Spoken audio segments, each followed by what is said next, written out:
Let's do it. It's go time.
Yo, guys, what it is?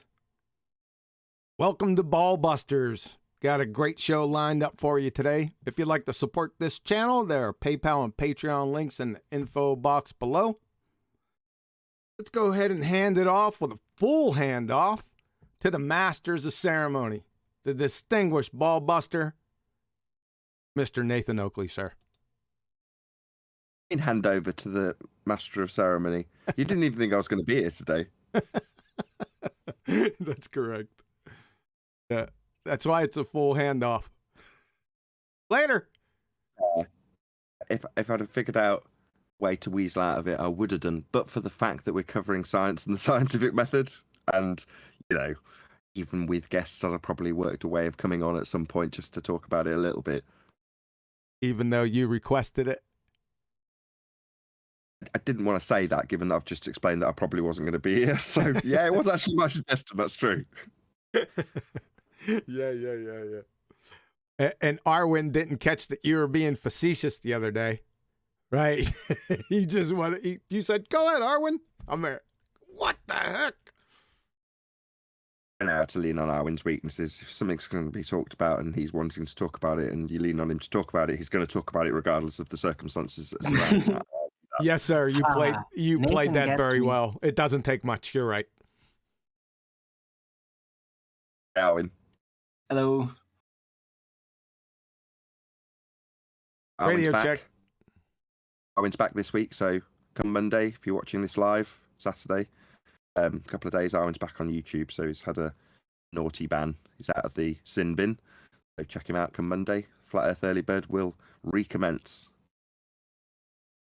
Indeed. I'd like a full apology, actually, Arwen. I think I'm exonerated. Oh, right. Yes. Yeah. So I explained. So just so people have a clue what we're on about. So the reason for Arwin's ban was he did a show, and I've been doing a few thumbnails, and it was one with a syringe with a drop coming out the syringe, and in the syringe was a globe.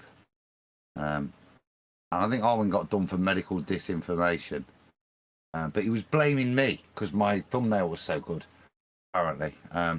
So we stuck it on my channel, the same thumbnail, and it's still unchallenged. So it's you giving dodgy medical advice, dude. That is not me. Yeah, but you see, it depends who posts it. I mean, I got striked the other day for something that on other channels has over 100,000 views, and straight with me, it's endangering children. I mean, really. We were the point there was probably a long way. We were testing whether it was the thumbnail or not, because there was a little bit more provocative language on there as well. But it does appear to be. You can get away with more on the thumbnail than saying out. Well, I've been pretty heavy on, the pylon concerning like challenging what is mainstream narrative and finding my ways through to basically figure out how can I put this down in a way that I can slip through. And yeah, this has been the first like real downtime strike that I've ever had, right? In 5 years. And people that have followed me know that I am very much at the top of my tongue. Like try to stop Arwin like when he's in a momentum, right? Everybody knows. Top of your tongue. What the heck? Is that some kind of Dutch saying? Just made it up. Okay. Right. So is it Monday you're back, Arwin? Or tomorrow? Heart on the tongue. Sorry. That's the thing. Like I'm very direct. Right? So this is very correct. He's back on Monday. Yes, Adam. Thanks. I think the phrase in English you're after there, Arwin, is "I speak from the heart." Right, that's a better way to say it. Yeah. But yeah, I've been like that for a long time, like a very long time, and I've been consistently rising in intensity levels, despite also gaining more control over like any outburst moments, which happen periodically.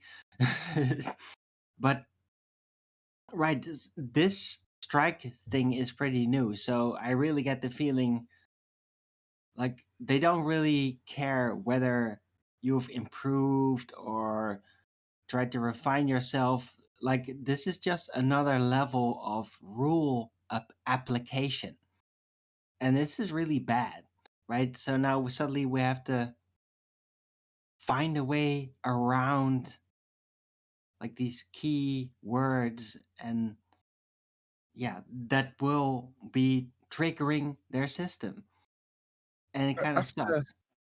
After you got your strike, were you not appointed the standard algorithm-based YouTube strike council team like I was? I'm surprised.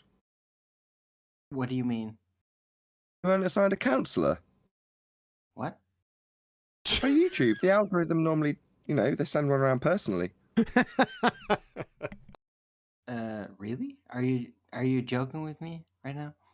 Yeah, I'm joking. We had a 10-day ban. Back in 2019, I think it was 22 copyright strikes across 3 channels. I was effectively completely shut down and facing complete deletion from YouTube.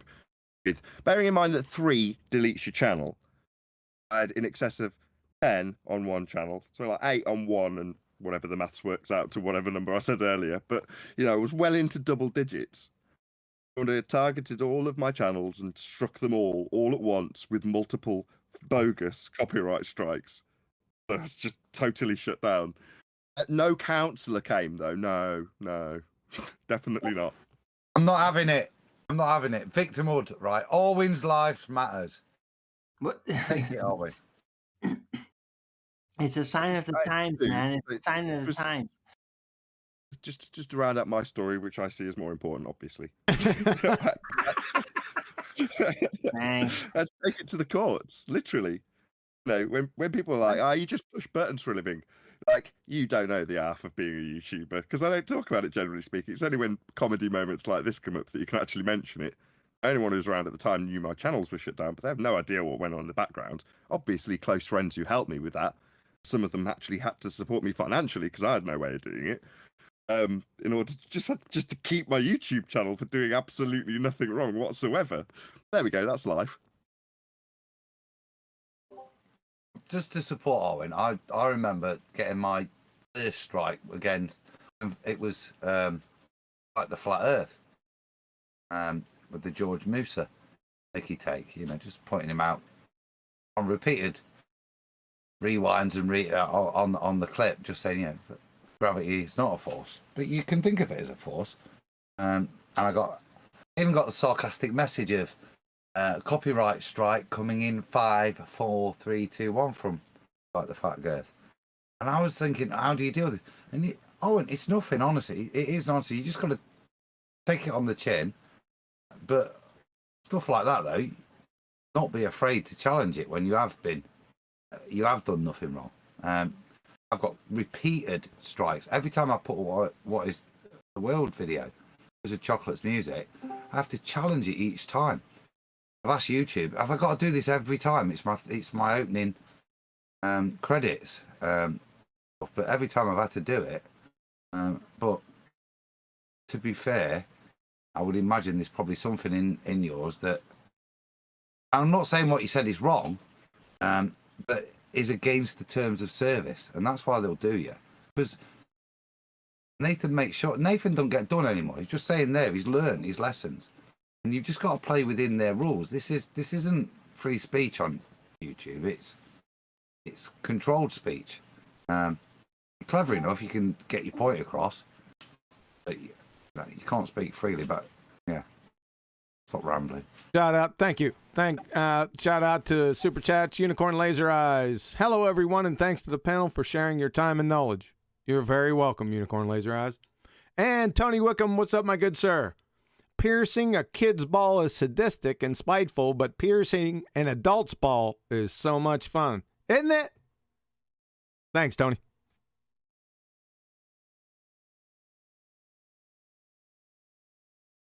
Yeah, we don't have freedom of speech here. Is just when people say that, you just laugh. You're like, no, there's terms of service, there's rules, there's certain things you can and can't do.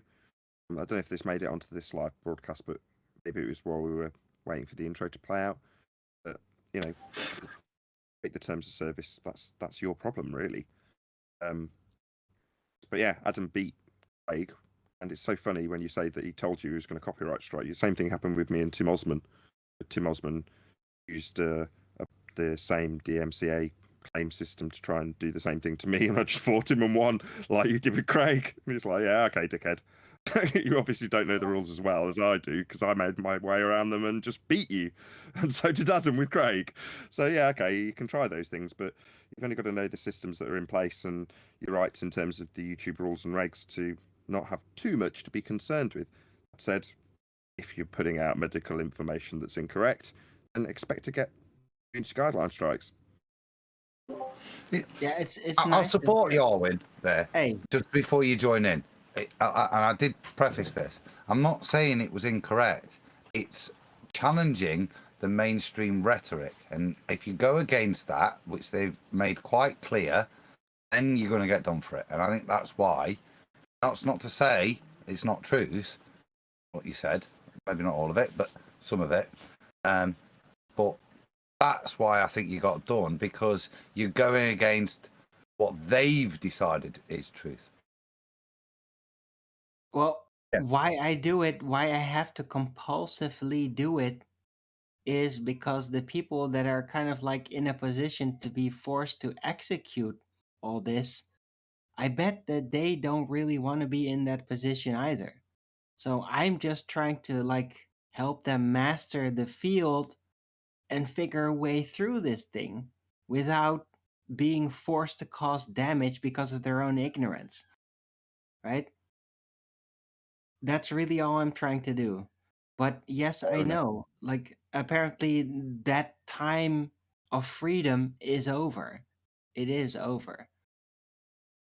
I have to find I think a it more existed subtle way with- through. My bad. I don't think it ever really existed. But however, there is a certain useful aspect of YouTube that you can, if you pay attention, you can see how they subcategorize us in society. Now, I know on my show recently, I've been talking about anti-flat earthers.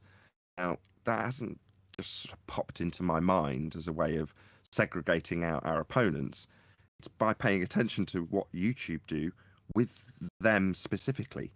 And it's the same pattern that they did, that would be YouTube, did with us as flat earthers when we were in our heyday and getting plenty of promotion. Well, that promotion stopped and moved straight over to a different subcategory. In other words, it didn't move over to general globe faith, it moved to anti-flat earth. That's the promotion that we lost. They were just promoting a subsection of YouTube, still a very, very small corner. It tells you a lot about what YouTube see as this discussion and where they separate us out. What group do you sit in? Well, my friend, you might tell your audience that you're a globe believer. YouTube don't see it that way. They see you as this little subcategory of anti-flat earth, and that's where you're shoved. Now, at the moment, for them, that's quite good, right? Because they've got a nice underline under their name. Anti-flat earthers, yeah, underline that. Yeah, we need to put a bit of promotion into them, just like they used to do with us. But it doesn't take much for them to draw a line through your name rather than under your name, as we know, right? Then you have to work 10 times harder if you actually want to be here.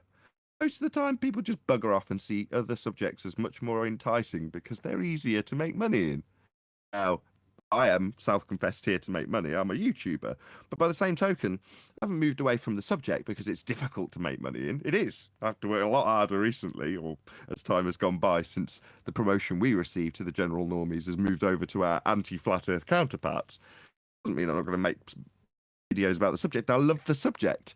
It's all well and good saying do what you love, but if you don't love the subject that you're involved in, i.e. I love being a YouTuber, but if I didn't really love the subject, if I did computers, I wouldn't have the same passion for it. But yeah, it's harder when you don't get YouTube promotion.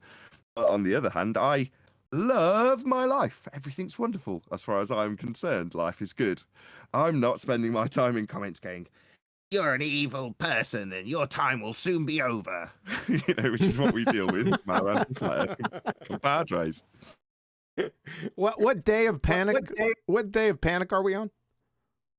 I don't know. Depends what subject you want to talk about. Is it the panic I feel because cats ran away from the R value and his spin that lies Ranty and here told are suddenly causing me to panic? Or is it the panic of the Blackpool Swan? Or is it the panic that Ranty has moved over to the anti-flat earth side? Of course, they phrased it back to the globe. Don't kid yourselves. You're never going back there. There's no way back. You can't climb back up that slippery slope. Anti-flat earth is the closest you'll ever get. Should I panic about this? No, none of those things are panic-inducing.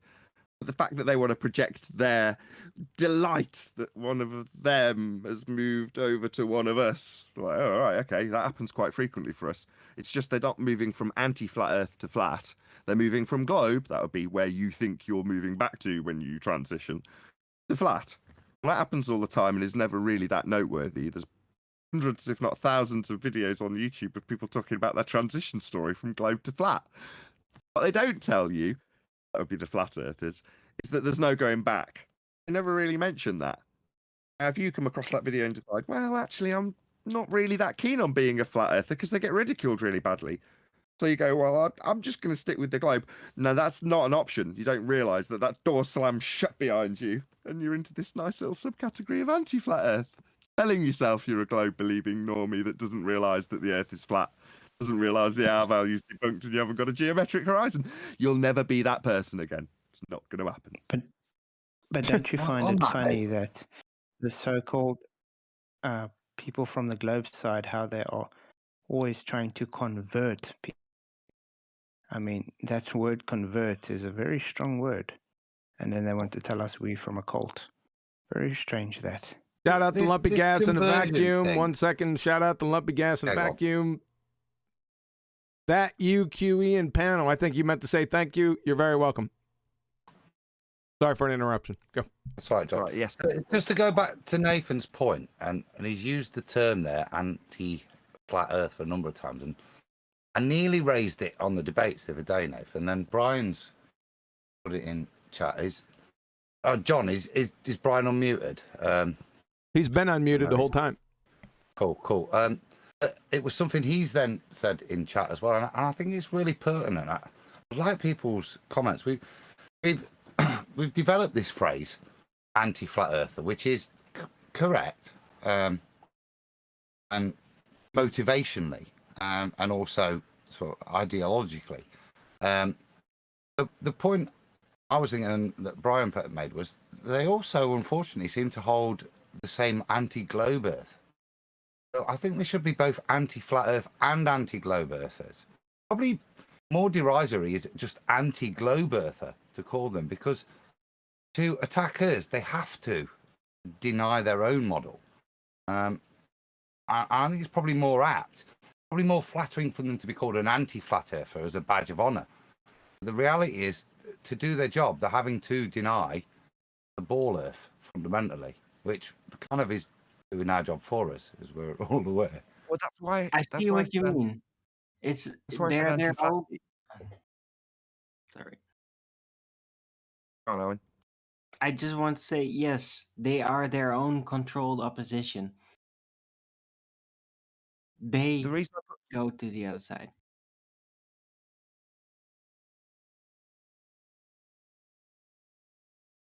The reason I put flat Earth in there, as in anti-flat Earth, is because you're saying, well, they have to take an anti-globe position, but isn't that what we take as flat Earthers? That's why anti-flat Earther, because flat Earth is still in their name, so that's why it's still in there. Or the abbreviation that I quite like, anti-flatty. Anybody else likes that? I quite like that. Yeah, totally. In the Bright, just give me 1 second, then I'll come to you, because you'll probably reiterate the point. Yes, totally. That was the point of it. Their position is anti-flat Earth.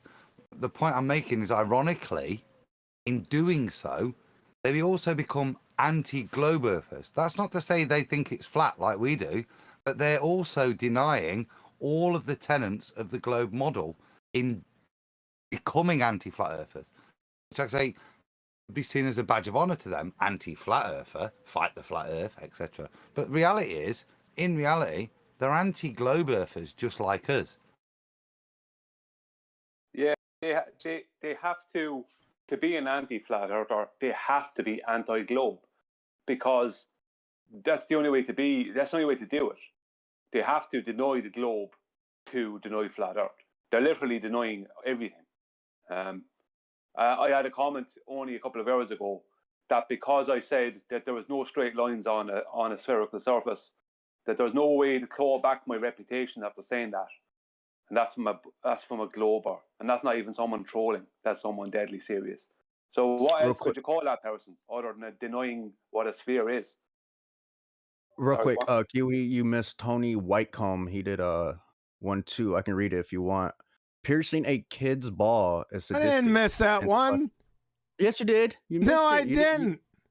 Are you? No, I read it. You got. Are you sure? Yeah, I'm sure. Yeah, we read that, Don. You missed it. Piercing a grown-up's ball is fun.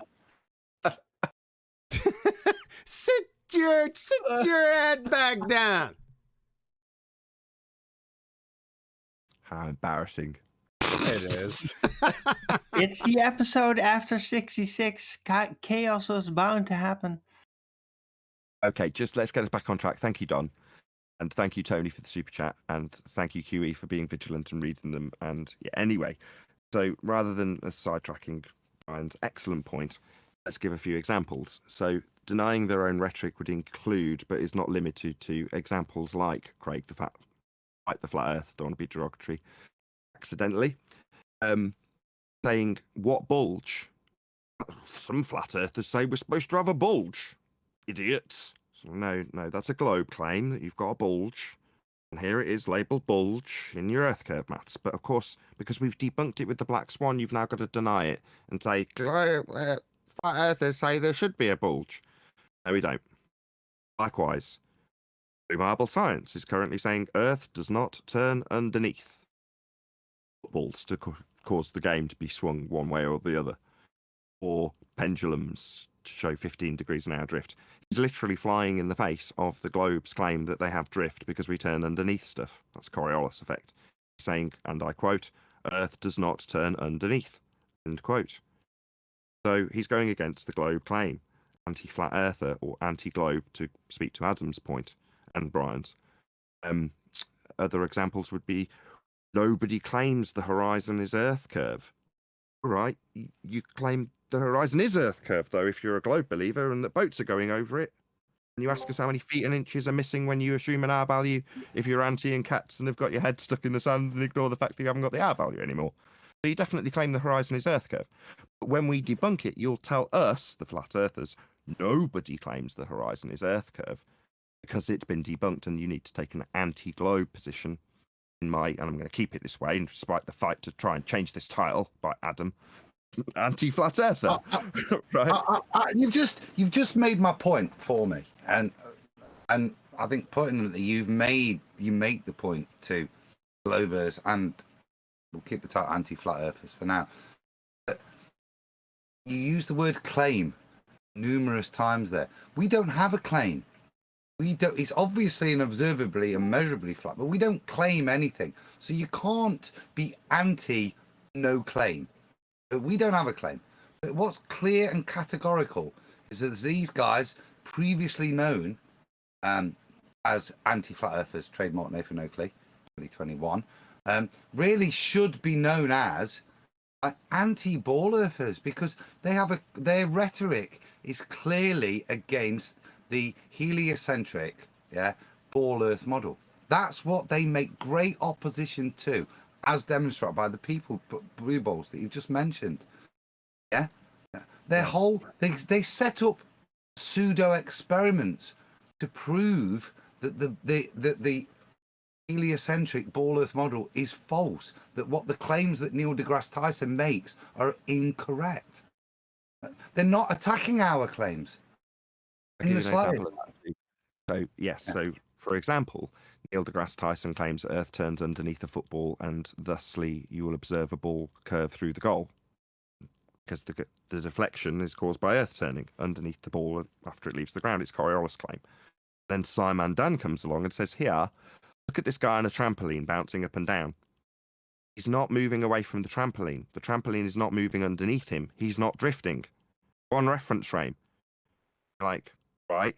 So that's a demonstration that completely flies in the face, like with Blue Marble, of the claim that Earth does turn underneath things.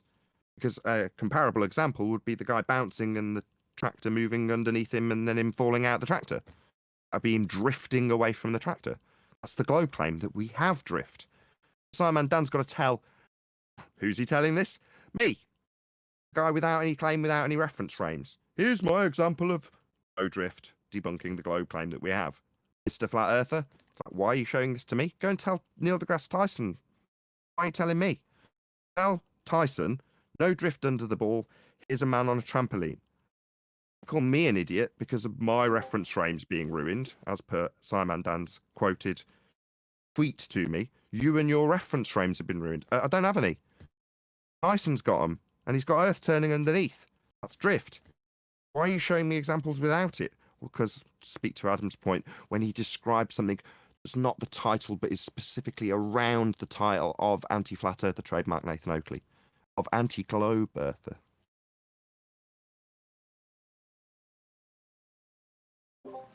Exactly.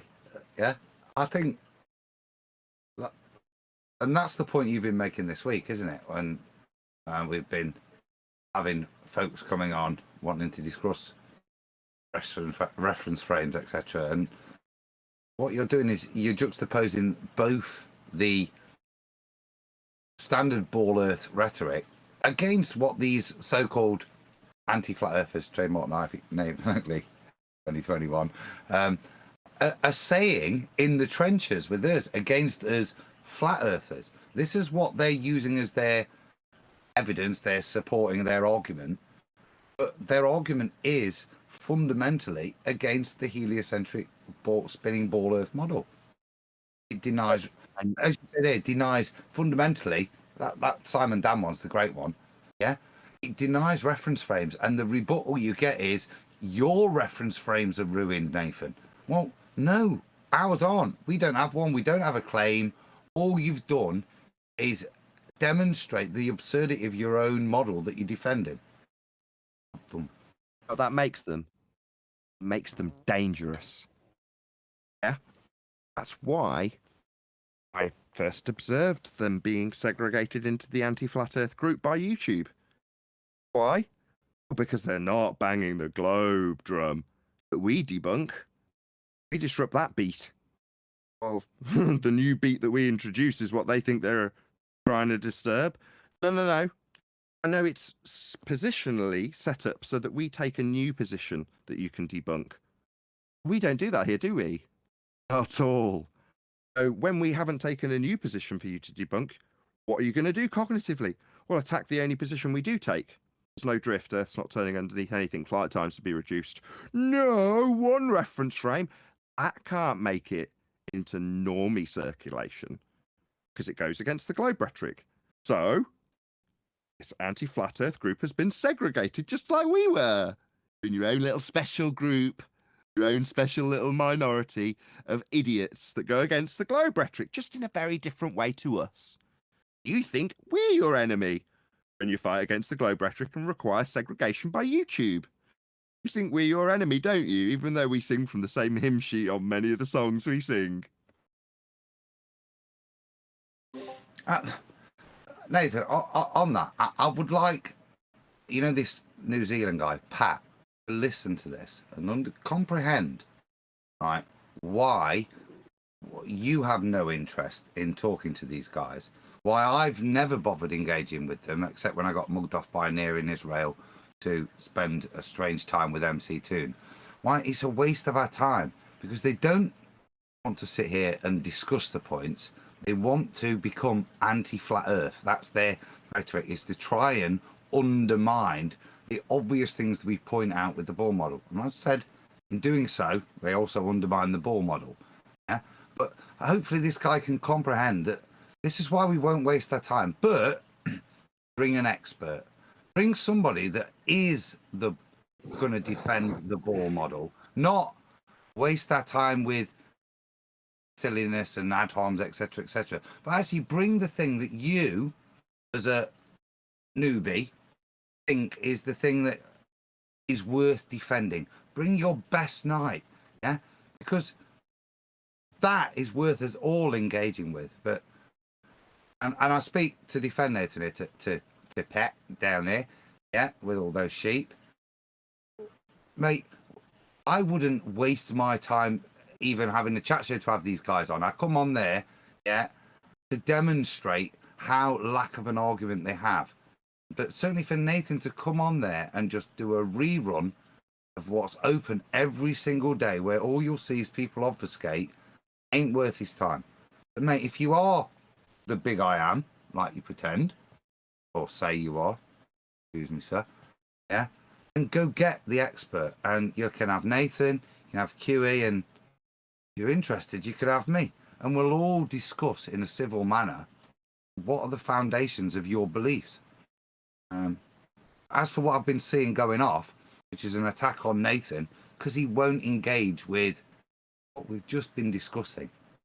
People who are defined by us, and their only existence is to rebut us, not even support their own beliefs.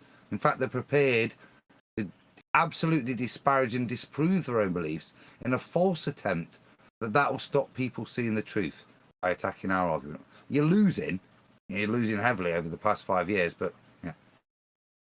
They're gaslighting themselves. But also doesn't help with Pat being a fan of them. I mean, you heard how he was putting them in such a great light. For someone who hasn't been in this game, how does he know all the names he was spouting out? Every single anti-flat earther there was. So that kind of tells you something. And I mean, I even emailed Pat giving my concerns about it. Him being such a professional he's totally ignoring me. So it shows you it doesn't even help talking to that guy. He's just one of them. Well, No, I don't know. I- He's not. He's look. It's so far he's proved, hasn't he, that he's fallen for the rhetoric. That he believed that these people, cats, etc., in some way represent the Ball Earth model. Hopefully, what we've discussed this first bit of the show demonstrates to him why we're not prepared to engage with these Muppets. Yeah, because they're disingenuous, dishonest, and most importantly, from his worldview, his belief point of view, they do not represent his spinning ball heliocentric model. He does not. They do not speak for him and what he thinks is true.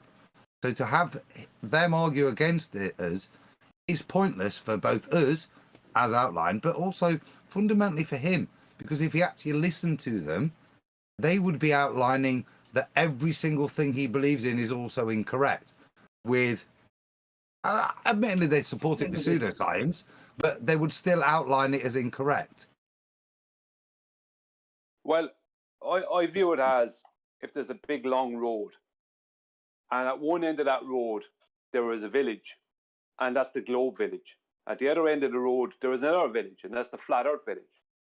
And the people we deal with are encamped in the center of the road, making it very difficult for all the people who are the tidy people leaving the globe village to move to the flat earth village. They're making it as difficult as possible for those people to get there. And they're trying to pull back the odd straggler that has got there, like Ranty, but they can only ever pull them back to the center of that road. The reason is that they can't concede. They don't have humility. They can't concede they're wrong.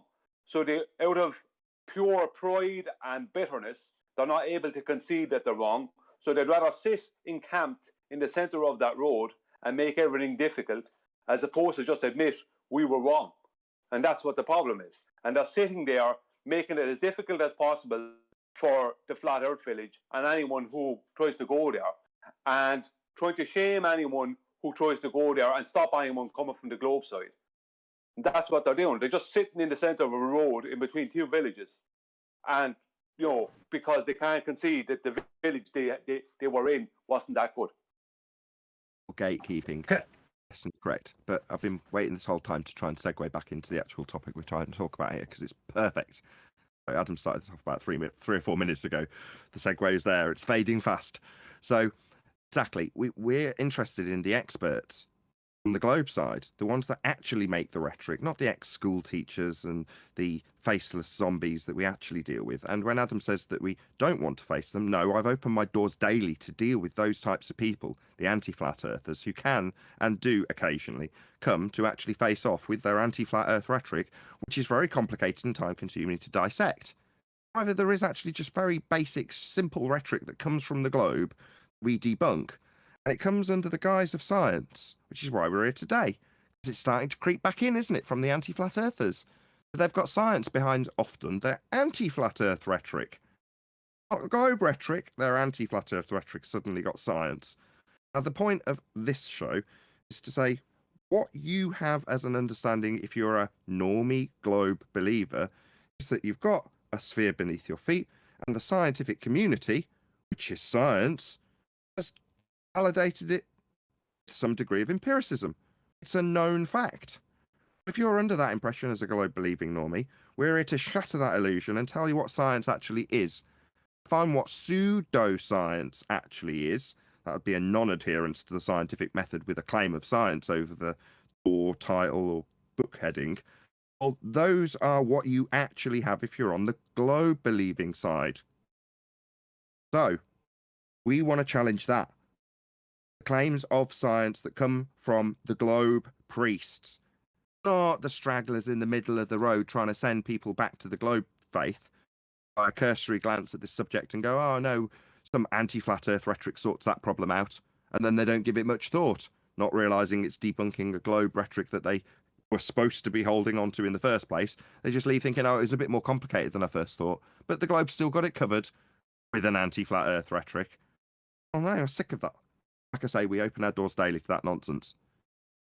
There is very straightforward and simple globe rhetoric that is out there, claimed, defined, and you can challenge it and debunk it. And that's what we're actually interested in now. or at least I am, if I'm going to go away from my so-called echo chamber that I open daily for anybody to come in and challenge what we say and present their anti-flat Earth, anti-globe Earth, definitely not globe rhetoric claims of no spin noticeable because we're not in 2 reference frames as the globe claims. That kind of crap we can deal with on our own terms. When it comes to experts, yeah, whatever you want to call a neutral platform, it's worth me taking a loss, potentially, against a quote-unquote expert who definitely knows more about his field than I do. Well, in the case of the people that we deal with, like Cats, like Simon Dan, we know more about the globe than they do, or they wouldn't be telling us how Earth doesn't turn underneath. Here's an example with the trampoline. They understand that Coriolis is actually the claim and what it was. We know more than they do because we're experts in our field of flat Earth, meaning we must be experts in our competition's field of globe Earth. They aren't. They've fallen off the wagon and are straggling, trying to get themselves back up that cliff to globe belief so they can live in blissful ignorance like Cypher in the Matrix. And it doesn't happen. It can't work. You can't unsee what you have seen. If you are here in this arena, you have heard all the arguments. You can't unsee that. But tough luck. Meanwhile, we're going to deal with the actual problem. And there's a hand, which is the lies of science, i.e. the people who claim that they've got scientific proof for being on a sphere. They haven't. And the way you figure that out is to understand what science actually is. That would be observation of natural phenomena, formulation of hypothesis with null, independent and dependent variable, and systematic experimentation to validate or invalidate the presumed cause of the effect you observed at step 1. That's science. The globe has none. And that's a link. Go, QE, isn't it? You want me to take it from here?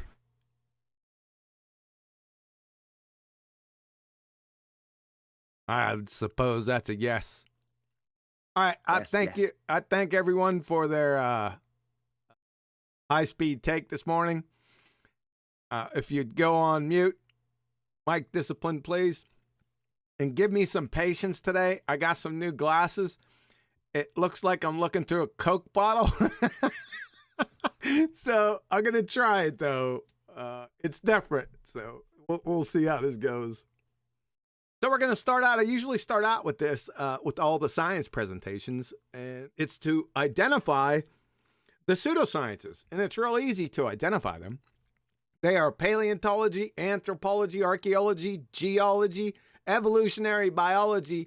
Yes, I'm still laughing, and whatever that is. Theoretical physics, they don't do experiments there. Astrophysics, astronomy, and cosmology. These are all pseudosciences, folks. Make no mistake about it. They're pseudosciences because they go around pretending they're actual natural sciences when they're not. Go to university, you'll see, under the or over top of the walkway is an arch that says science. And then you walk in there and then all these guys are trapped inside, right? So just because the archway says they're science, that doesn't make them so. So you got to have substance. That's how we tell the difference between tumbleweeds and French toast, right? There are certain characteristics the tumbleweed has to have to be a tumbleweed. And the French toast, if you follow. So it's going to be easy to expose these clowns, right? Because basket weaving is more scientific than them. Combined. The first 6 pretender clowns can't get to the first step of the scientific method. Science, that is natural science, observe a phenomena without a time machine, can they? Paleontology, anthropology, archaeology, geology, maybe parts of geology can, but for the most part, they can't get it to the first step, right? That's a big problem. Because if you can't get to the first step, then you can't get to the second, third, and fourth one. You kind of have to have that one first. The final 3 masqueraders right here, the ones that we deal in our genre, right? They can get to the first step of the scientific method, can't they? Real easy, because they can observe a natural phenomenon. It's not a problem. Their problem comes in with the second step. They can't formulate scientific hypotheses, which is the whole goal. The entire goal of the scientific method is to establish a viable scientific hypothesis. Why? So you can get to experiment and test it, because the experiment is the king. Get to that here in a minute. Why can't they get there? because they lack viable independent variables. They have a good dependent variable for the most part, but they don't have a cause. Now, they can conjure a cause and then give you a story and then tell you because under that archway they're scientists that flies. But that's just a just so story. They're not doing any tests. That's a big problem. They can't isolate or test, like I said, then validate their dependent variable predictions. Step 3, scientific hypothesis. Hard stop. It's all over. I mean, there's no argument here. You can fight against this with rhetoric, I suppose. That's about it. With inane rhetoric. Now, here's the problem that I identified before. This is a recent phenomena that I've experienced, and I seen it coming a mile away. I heard little inklings of it, and this is probably specific to the flat Earth and flat earthers. The true sciences are quantum mechanics. That's physics, by the way. Physics is quantum mechanics. Quantum mechanics is physics. Make no mistake about that. Genetics, parts of chemistry, biochemistry, and parts of biology. Those are the true sciences. Now, that doesn't mean that they get a free pass with their claims. I'm not saying that. All I'm saying is, for the most part, these guys conduct scientific experiments. So they have natural phenomena, conduct or construct viable scientific hypotheses, and they test them. So there's no problem. But sometimes they take advantage of that, and then they start playing their little just so story game just with their name. No. Anyone from these disciplines that have a claim, they must be accompanied by experiment, preferably repeated, validating each claim. If they don't, then guess what? It's cod swallow horse pucky. So the standard doesn't change. So a lot of flat earthers, what they try to do is they try to throw the baby out with the bathwater through an equivocation fallacy. That equivocation is science, right? They use that term and they jumble all these guys, the true sciences, with the pseudosciences and call them all science, right? We all know that, right?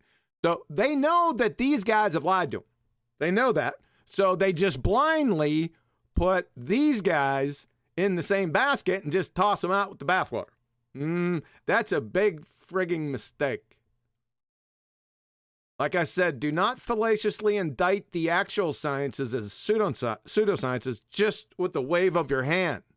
Because if you do, I'm going to put your ass in a sling pretty quick. Okay? You guys want to say anything about that? Any comment? Yeah, only one I've written down. No, John. People know I'm a chemist, pharmacist, etc. Chemistry, yeah, it is a science. As for some people talk to me and talk about electrons, etc., none of that's validated via the scientific method. Yeah, the atomic model isn't scientific to me. That doesn't mean within chemistry is not everything isn't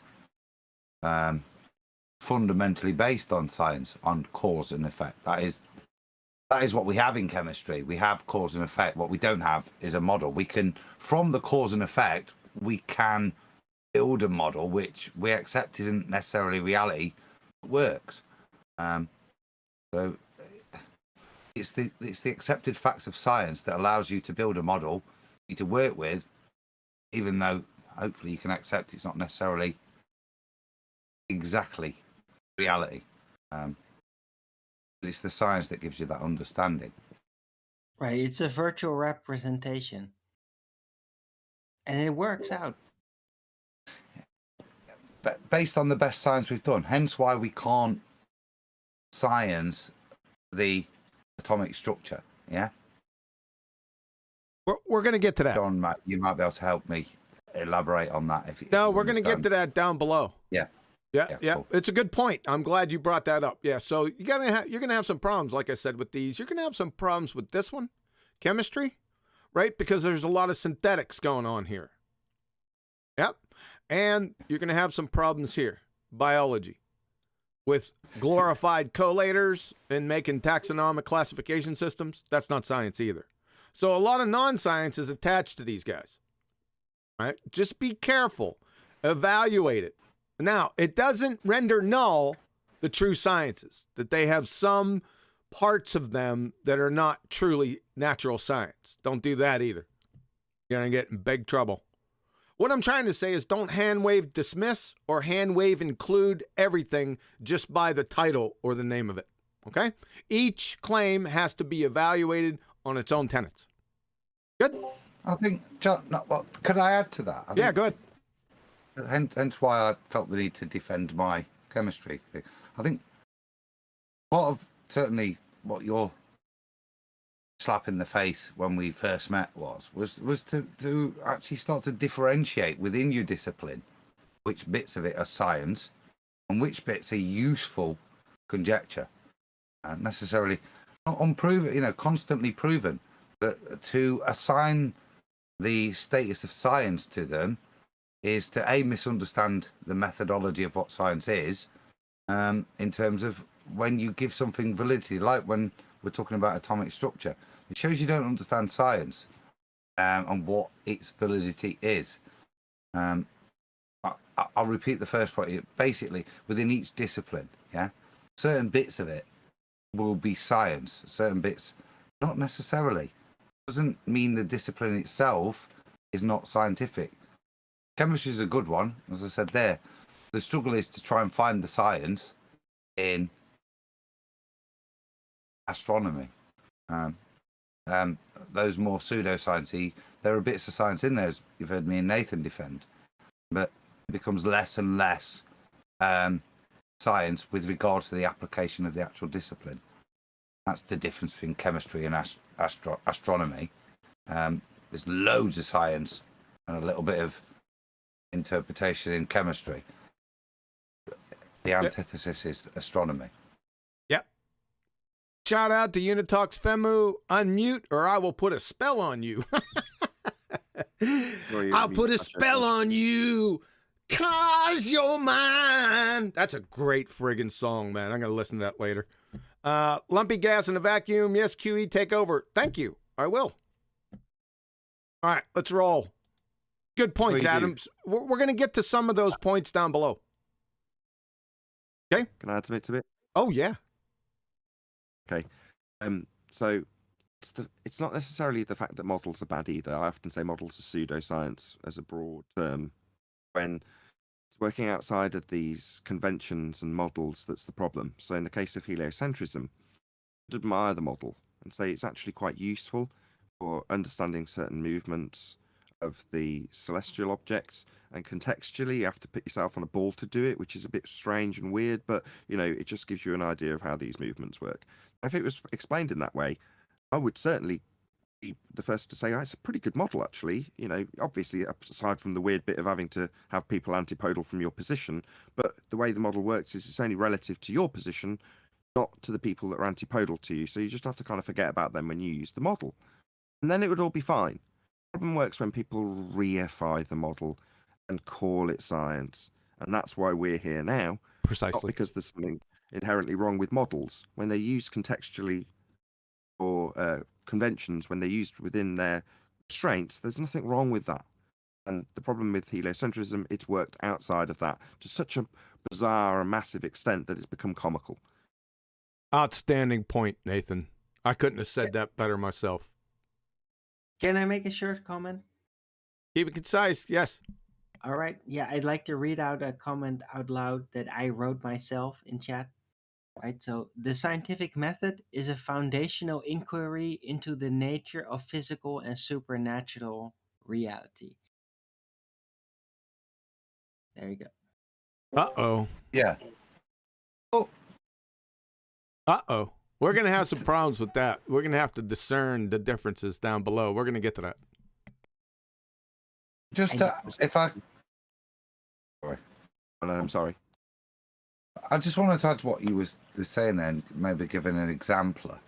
When you're at GCSE level, then electrons are little crosses that you stick in orbits. Orbits like we think of a Copernican solar system around.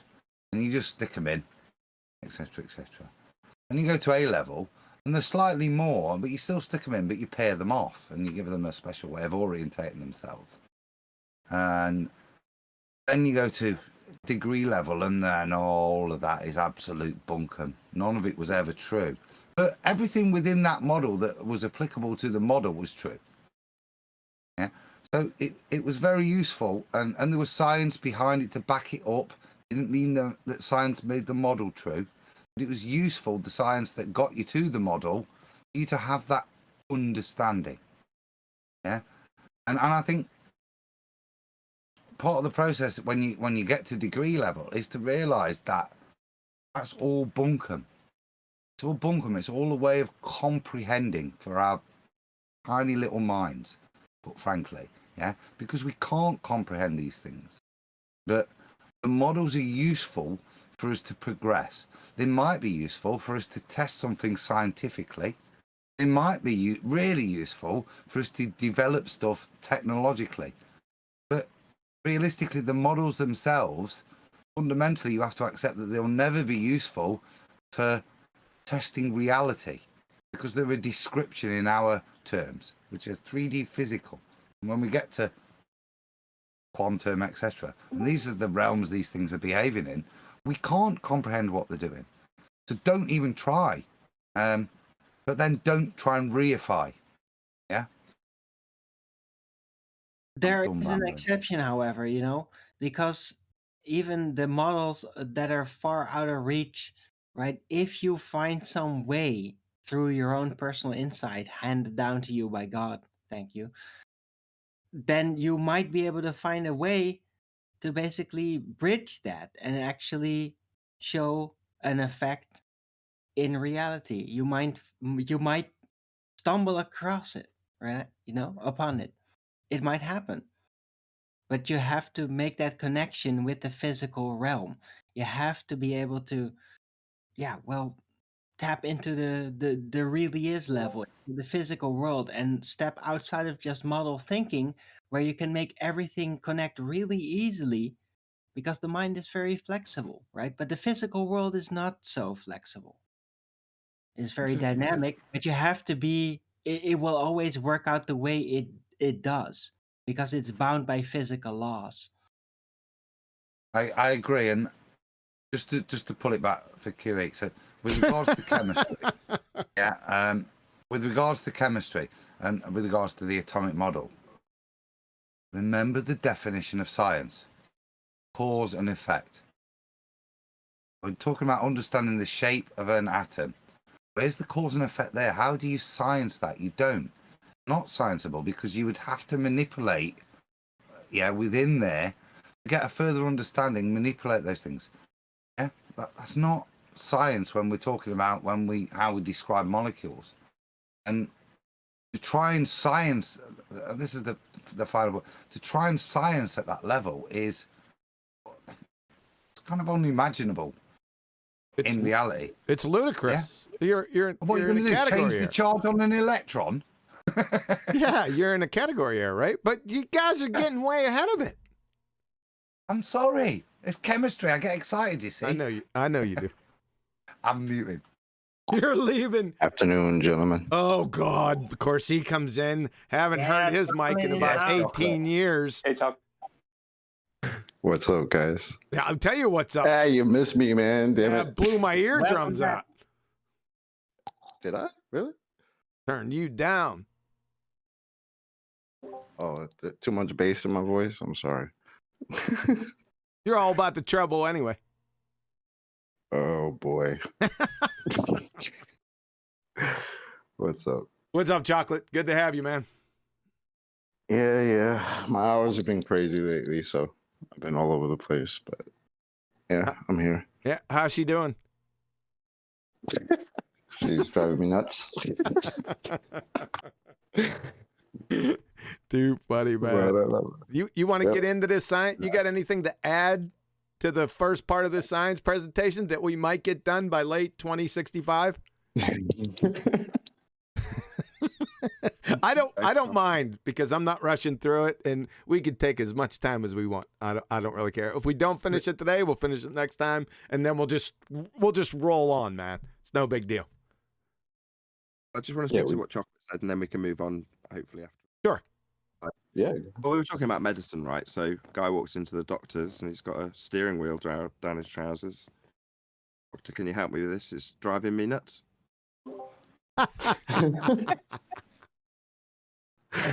Oh shit. Classic. I taught that one at year 2 school. I really wasn't expecting that one. Why would you? Driving me nuts. Yeah, right. All right, we ready to roll? Because you guys are going to like this topic.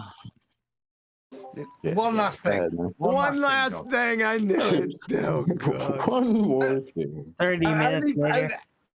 Only because of what you just said, which is, this is cool, and we've got this little bit, and we've had this much rebuttal. And we've been through this thing 100 times, but we're all experiencing it. I think, keep it short and give us the chance after a little bit to interject, because I think that last bit was quite useful. We addressed a number of points. If we repeat ourselves, so what? But and if it's 2 episodes, so what? I mean, once you get back from your millionaire's playground, hunting lodge, we're good to go again anyway, aren't we? So there's a new twist to that story too. Hold on. There's a new twist to that story, by the way, and I understand what you just said, and I had discussed this subject with the QE cutie Betty about not going fast through these presentations, not trying to get done, and I'm not going to do that. So that's a good point, Adam. I'm going to stop at each section. I'm going to have people talk about it because I'm not under any time hacking unless I put it under, a burden over top of myself. So I'm not going to do it. We'll get through it in the next 4 or 5 months. It's no problem. Oh, that's excellent news. So, with that said, I'd like to shout out my channel, Nathan Logan 1980. Excellent. You should all subscribe today. Should we talk about that for 10 minutes? Wait. Are we going to smooth past the fact that QE just said, he just called Betty QEQT? Yes, that's right. Is that what you said? That's exactly right. So you too many Tuesdays missed from you. Yeah. Welcome. Is that what it is? Yeah, you're not keeping up with the flat earth debate there, buddy. He's saying that because he poached her. She was formerly an Oakley angel. And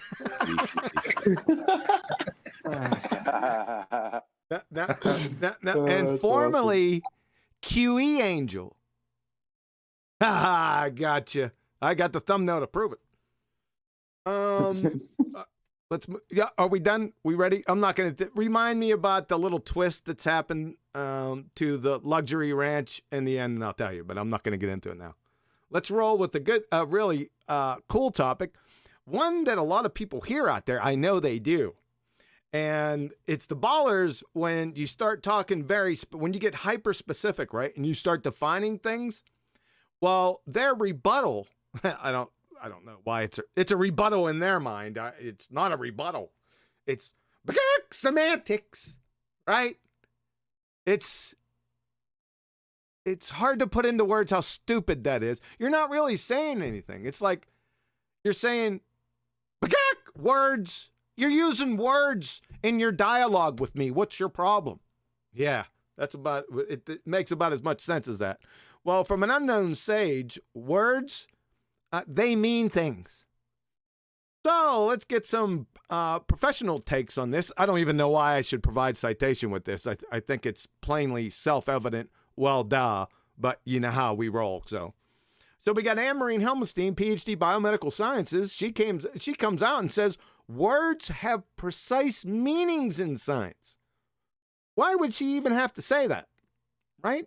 Because she's trying to let people know how important communication and words are.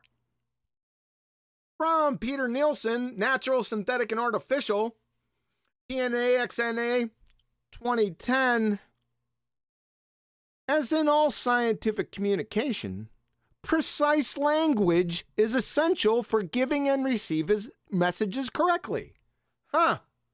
Why would we need that? Well, we need precise language so everyone's on the same sheet of music and we understand each other. because as soon as you start miscommunicating, right, then it turns into chaos. That's what they're trying to tell you. And especially with science, it's highly precise. Precision and accuracy, like I've said before, if I had a penny for every time I was told that, and anyone that's been through any natural science education, higher level, is going to confirm this immediately.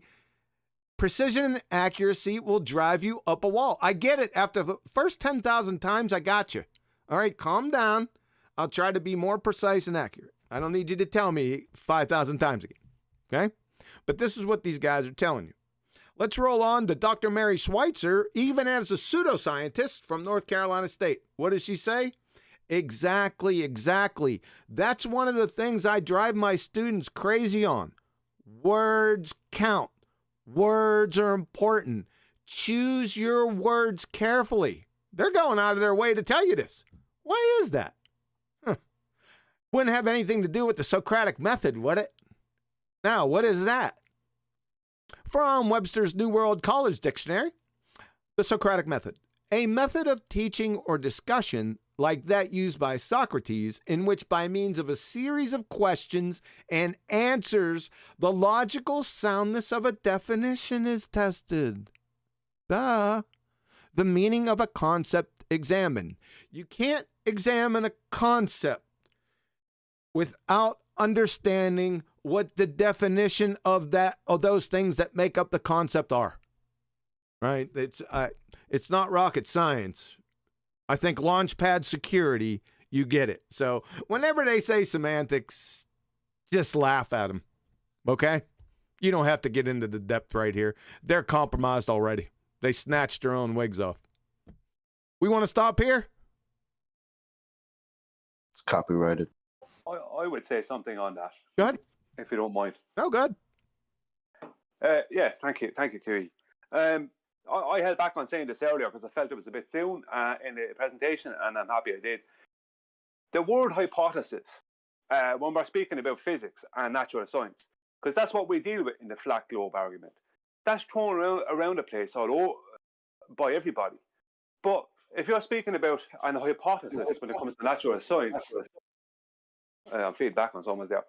When you're talking about if you mention the word hypothesis when it comes to natural science, that automatically states, like, whether you know it or not, that you have a naturally observed phenomenon.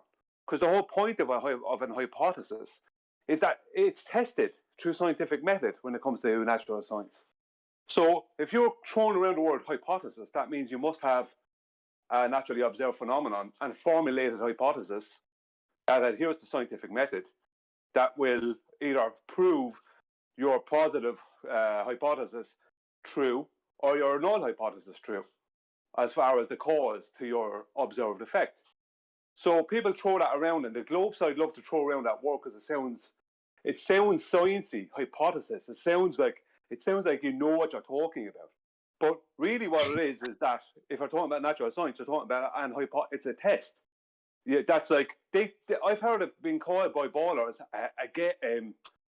was it a guess or something they said, but they don't understand. It's like the whole point of it is that you observe something, you formulated what you think is the cause of it, then you go to a scientific method to prove or disprove whether you're correct or incorrect, and that's what an hypothesis is when it comes to natural science.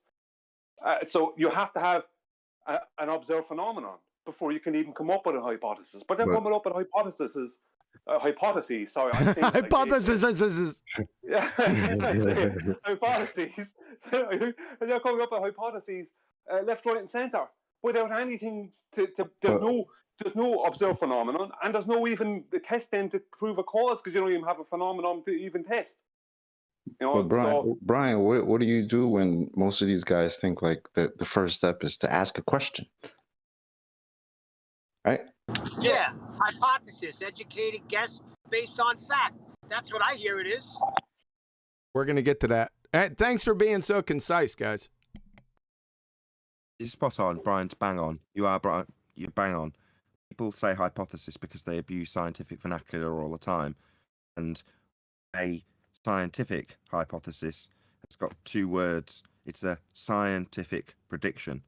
It's a experiment that hasn't yet occurred. It's the formulation of your independent and dependent variable. Therefore, you must have a phenomena. That's the automatic assumption when you say it in the context we're in, which I think is your point. As soon as you say that word here, it has meaning contextually within natural science. That means there must be a phenomena, and it's your supposition of cause of that effect. That's what hypothesis means in this context. But I wanted to add something to that, which was I thought someone was going to launch into talking about Ruhif, who intellectually has committed the worst crime recently, which is saying essentially that the definitions of words have no meaning, which is an expanded way of saying that's just semantics. What, just words and their meanings? Yeah, but words and their meanings have no meaning.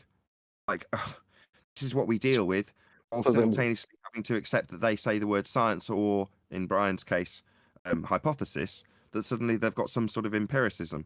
But simultaneously, the same people will deny that words even have any meanings. So then what did you just say? Right? If you after a debate, you say the definitions of words are meaningless, then what did you just say? Nothing. You've literally negated everything you've said from this point on. It's one of the stupidest comments I've ever heard. Yeah, definitely. I freak when QE showed me that freaking audio. I don't even know. I like spit out my drink. I was just rolling on the floor. I was like, I don't believe somebody said that. Somebody in this debate who sees themselves as intelligent said something like that? Nah, no way. Until I heard the clip. Can't believe it, bro. It's insane. We see the stark contrast here. That this is why Brian's got so much passion in his voice, because he's saying we're talking about empirical, proving things. That's what we're talking about, empiricism. They're talking about redefining language so it has no meaning, and they're just so story fails under the guise of being science. And the difference is so stark. That's kind of the point I wanted to make from the bit we were just watching. And we're talking about semantics, words have meanings, and be it from adverts, whether it's as a Nusi advert or whatever, there's no word that's been perverted more in terms of its understanding, particularly to the mainstream, than the word science itself. Its definition, its power has been bastardized in such a way that you can stick that word on anything that has any technology or anything to validate it, and that's led to a dilution of not only our understanding of science, but also where we think it's applicable and it's applied even in the scientific community. So words do have meanings, and one of the things that actually John showed in the previous things is science and what it actually means. And when we're debating the ballers, I think it's crucial to, if you're gonna raise semantics, which will be necessary, sadly, because they don't understand the meanings of a lot of words, but to actually define what science means, if it's going to be used in a debate, I think is crucial. Yeah, I'm done. Are you done? You know, I've talked, right, John, to add in that at the end, you know, because I have that natural intonation to pause, sometimes for dramatic effect even, sometimes, but just because it's me, I feel the need to kind of add the phrase, I'm done. Do you have internal dialogue? I only added one I'm done there, and the I'm done related to the sentence. All right. Like, yeah, it's cool, Adam. It's cool. I like it when messing. you get... I was just... Yeah, you're good to go. I like your additions. Yep. Yeah. I'd like to shout out a couple super chats. Tony, you trying to get me in trouble, man? The first one, you talk Spemu, Sasha, you didn't unmute me. I want to interrupt. That's what I need right now. I need interruptions, Sasha. Thank you. And I unmuted you about 15 minutes ago. Tony Wickham. You want me to read this out? I might be as thick as they come, but is not as thick as come. All I did was remove the word they. Go figure. Thanks, man. Can't believe you read that out. He had a point. Could have went, maybe pick another topic. Jeez. Topics are beautiful. Hazelnuts, love them. Nathan with the quips, man. Yeah. Oh, he's got the quicks, man. There's no doubt about that. All right. We want to continue. We want to figure out what science is. I think we should move on. As I look through Only my if it's Coke just bottles. semantics. It's just semantics, right? Yeah. All right. So let's take a look at it. Science comes from scientia, from science and scio. Basically, it means to know or knowledge, right?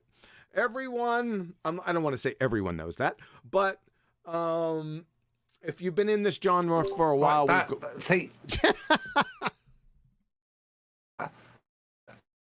this is the bit I didn't want to elaborate on because you were going to, and with regards to the definition, and I think this is crucial.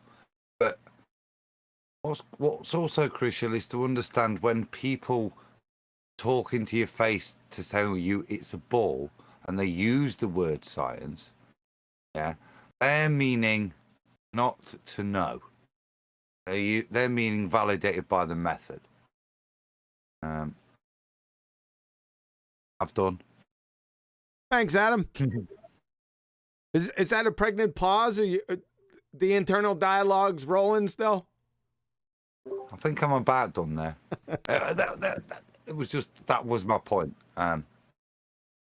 And that's well, when we're talking with people and we get to semantics and we're arguing with people, that's what I'm saying. That's the point, is to qualify this bit, to know the knowledge, the ancient Greek derivation, which is one thing, but to actually have people try and use that as a validation in their argument with you is exceptionally frustrating. So that's why I'm saying it's the most important word to qualify in any debate moving forward, is that if you're going to use the word science, what are you meaning? Are you meaning I know something, like because I'm some Greek dude, so I know something? Or you meaning the method which uses empiricism to validate something? They're very different. Yeah, the word is prime for equivocation. You got to be real careful with it. But basically, like I said, it just means to know or knowledge. So we differentiate that with natural science.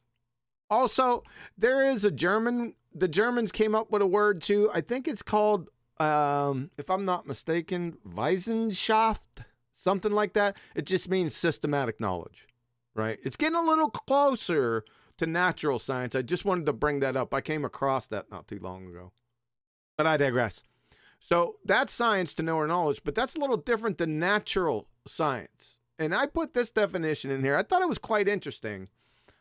It's vague on one hand, yet precise on the other. We'll just go through it. Natural science, subjects such as biology, physics, and chemistry, in which things that can be seen in nature are studied. Now that's this last part that's pretty vague, right? It's correct, but it's uber vague. I did want to stop over here.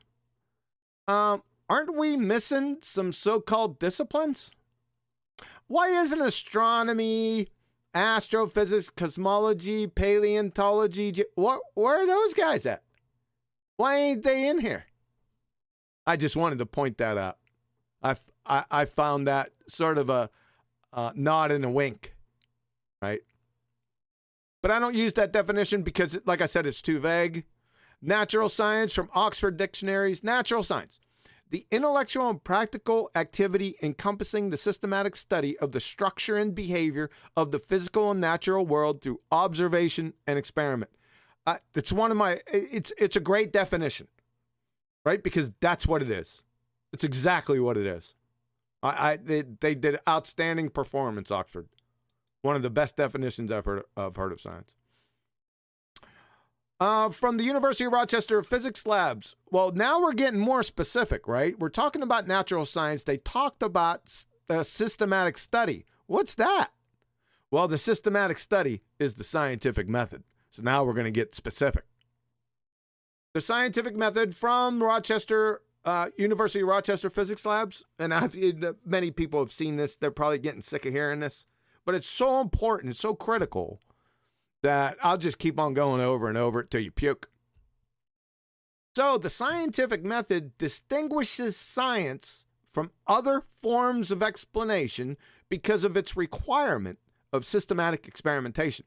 I think that's pretty much cut and dry. Everyone understands what requirements are. You must have that to be science, to have scientific method. Distinguishes, when they say distinguishes science, they're saying distinguishes natural science. They just didn't put natural in there because it would be redundant, because you're in the scientific method and the scientific method deals with natural science. You guys following? If you ever look up the laws of thermodynamics, they don't say it's a natural law. They figure you already know that. All right, I digress. So because of its requirement of systematic experimentation, that means without this last part right here, see that systematic experimentation? You don't have that. And you don't have that. It's as simple as that. From Michael Crichton, testimony before the U.S. Senate Committee in September 2005. Science is nothing more than a method of inquiry. He's correct. What is he talking about? The scientific method. That's what he's talking about. Again, back to Michael Crichton from Caltech lecture in 2003. There is no such thing as consensus science. If it's consensus, it isn't science. If it's science, it isn't consensus. Period. What's he talking about here? Well, the scientific method is objective.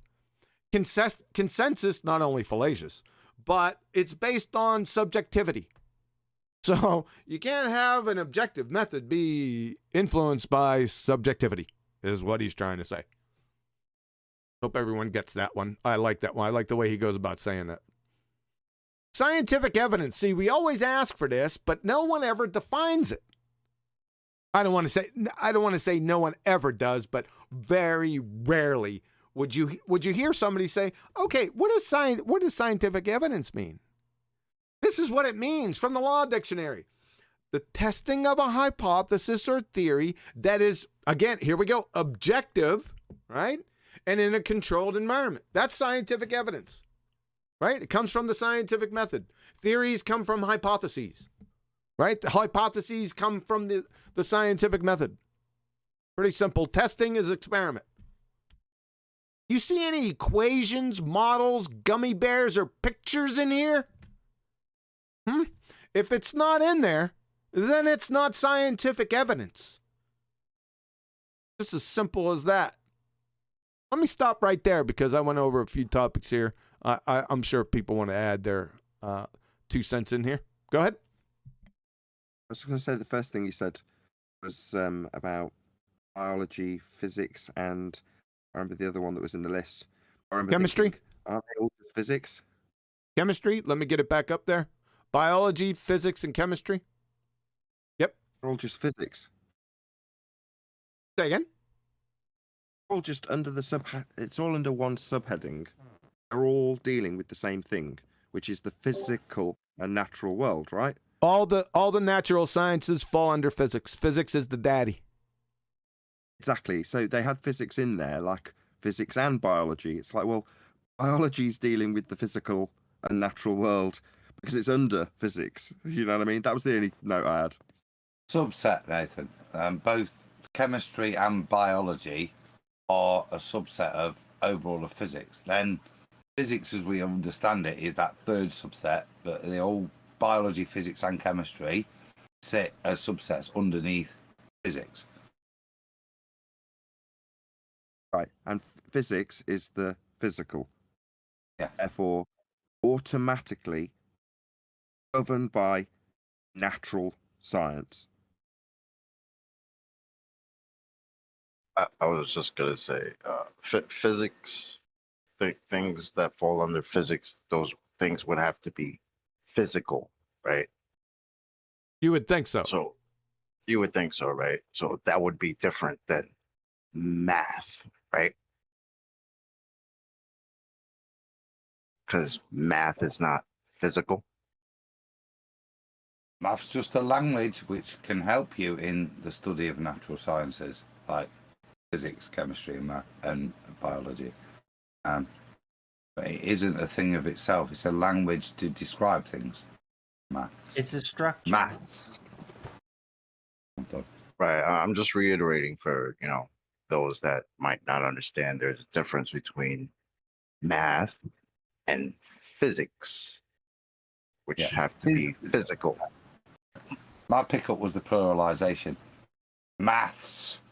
Not just one math. And it's not just a physic. I'm being Physic. I like Qualitative versus quantitative description with each. Yes, you're right. It's one's a language, you can describe it. We'll describe it. What is it? Well, the establishment of cause. That's what science is going to be dealing with. So the figuring out how much of something can only, that's a description, by the way, so you're all right. Yes, I'm agreeing with you. That can only occur after you figure out what has actually caused it, which is science. It's all well and good saying I can tell you quantitatively how much this is going to occur. You go, okay, but why did it occur? Well, numbers can't give you that. Science can give you that by way of systematic, hypothesis-based experimentation. But maths and abstract language can't. They can just describe things. Right, so they fill in the structure. That's what they do. They provide a structure in order to catalog things and what they do and effects, perhaps, right? But to truly figure them out, the effects, whatever you're engaging with, you're going to have to engage in scientific method. It's descriptions versus explanations. Describing something doesn't explain why it happened. Shout out to Sasha, Unitox Femu. Does science telling us or showing us? Listen, you Croatian crunchy. You better start getting your grammar up to speed, or we're gonna have a talk. I'm gonna have a talk with your mom. John, just one last bit before you move on. Before you do, I think you'll find his top of his tongue. I don't you like that?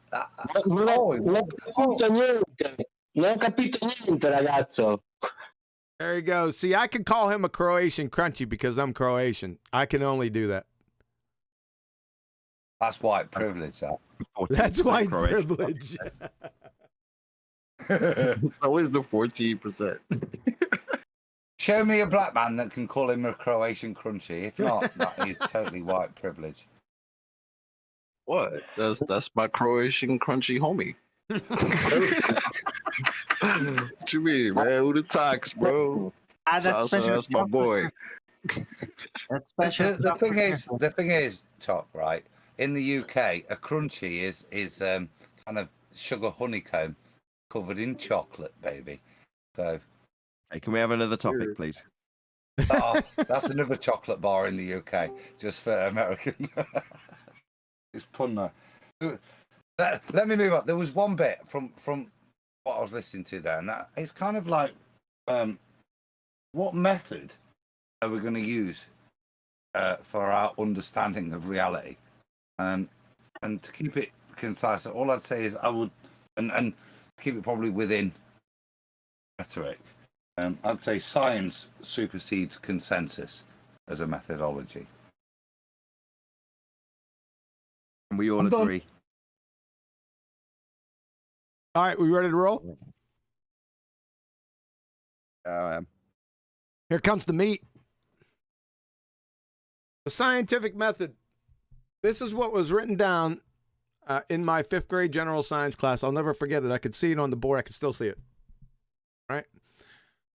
Step 1, observe a natural phenomena. He might not have had natural in there. I think it was just observe a phenomena. So step 2 is literature review. Step 3, construct formal hypothesis. Step 4, test or experiment. Step 5, analyze data. Step 6, validate, invalidate hypothesis. Step 7, report results. Now, I highlighted the big three, right? Because not that the other steps aren't important, and I've pointed those out over the years why they are important, but those three right there are indispensable. That is, you can't get around those three steps. Whatever method you're using, it must have those three steps at a minimum. It's basically common sense. You must have the dependent variable you get from step 1. The dependent-independent variable relationship is in step 3, and then the test of that experiment, step 4. I mean, it's just that simple.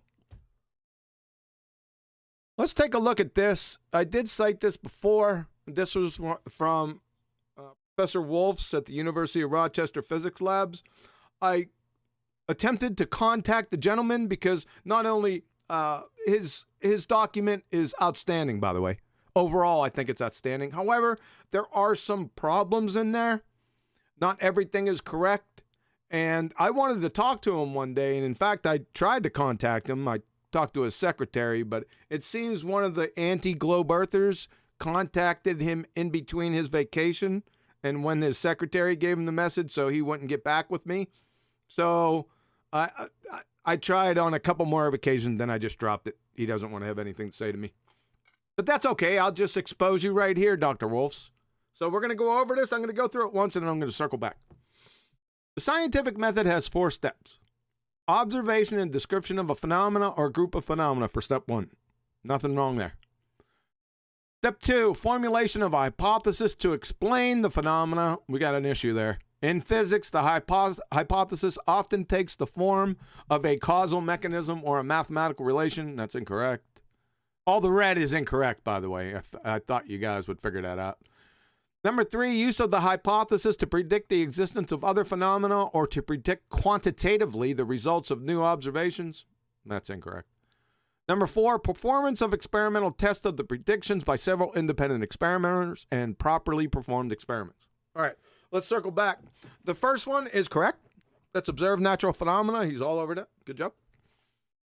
Number 2, formulation of a hypothesis to explain. Now, hypotheses don't explain anything. Right? Remember, precision and accuracy. A hypothesis is a predictional supposition. Suppositions don't explain anything. See it? In physics, the hypothesis always, Professor Wolf's, always takes the form of a causal mechanism. Always. Never a mathematical relation. Never. You'll never find one. I would like to see a mathematical hypothesis. I'd like to see that. That's like, it'd be easier showing me Married Bachelor. This is just nonsense right here. Can I interject on that one, Tom? Yeah, go ahead. Because that is one I've pondered on.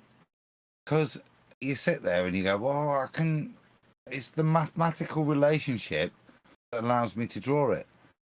But the mathematical relationship is only available because of the causal mechanism. Yes. It's a way of defining the causal mechanism, but it's not in of itself. Numbers in of themselves don't prove anything.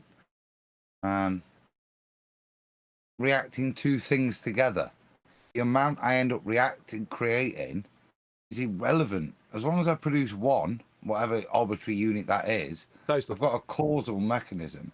The numbers after that are kind of irrelevant to understanding cause and effect. Yes. That's rate, production, with regards to the mathematics. Yes. Yeah. Yeah. Yeah, that's correct. And remember, we're talking about natural science. You can't have something in the hypothesis that's abstract.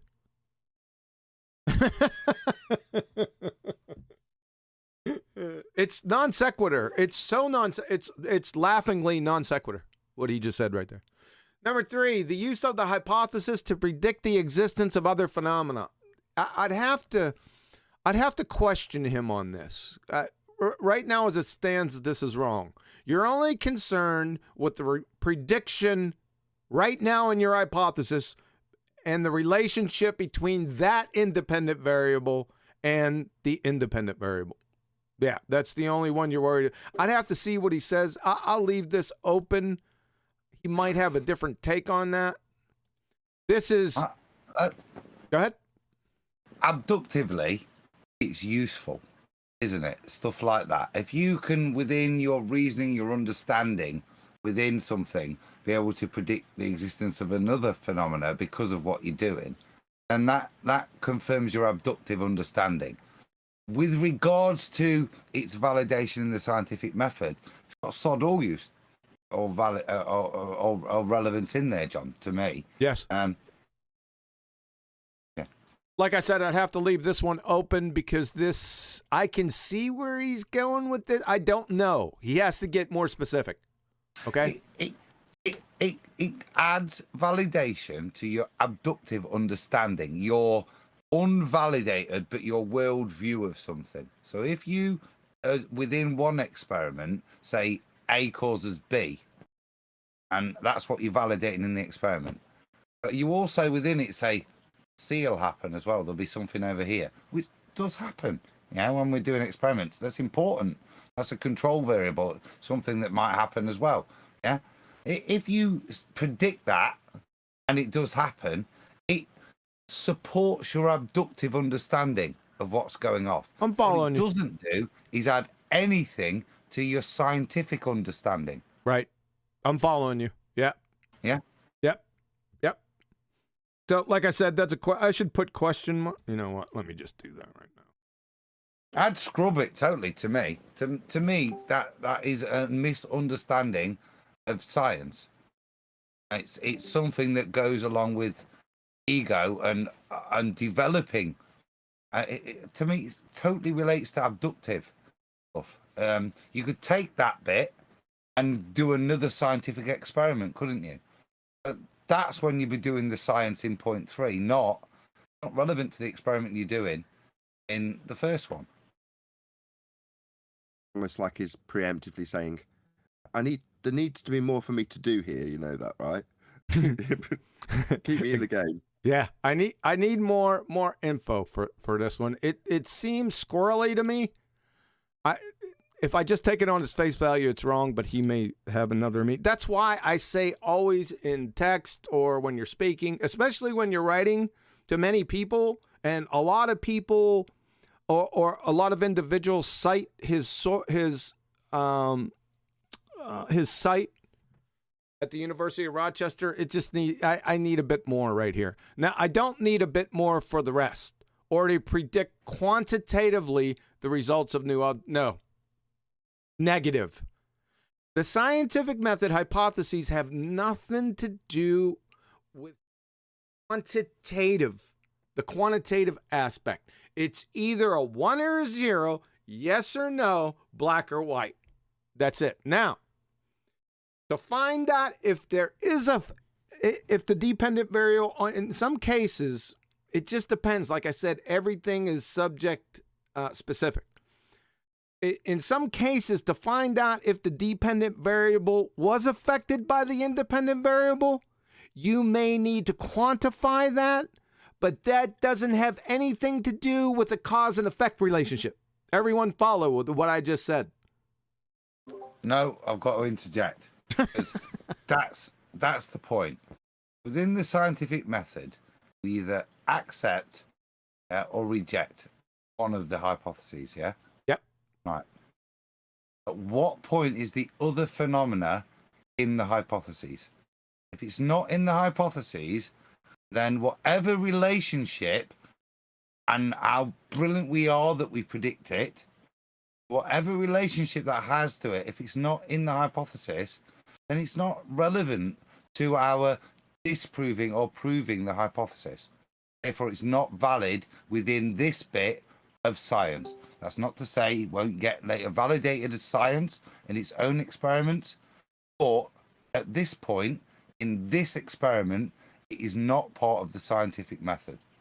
Wait a second. Maybe something wait a second. we have to consider as a control variable. Wait a second. But it's more likely an unlikely consequence He's that we have me. to figure out. I'm done. Wait a second. That didn't have anything to do with what I just said. What? I was on one. So Yeah, I was on one. Yeah. I agree with what you just said. Yeah, that's yes, precisely. However, did everyone catch what I just said about quantitatively? Right? If I want to find out, in some cases, like I'm going to repeat it. In some cases, it might not be self-evident that you've had a change in a dependent variable for whatever reason. You might need to quantify that to see if it did change.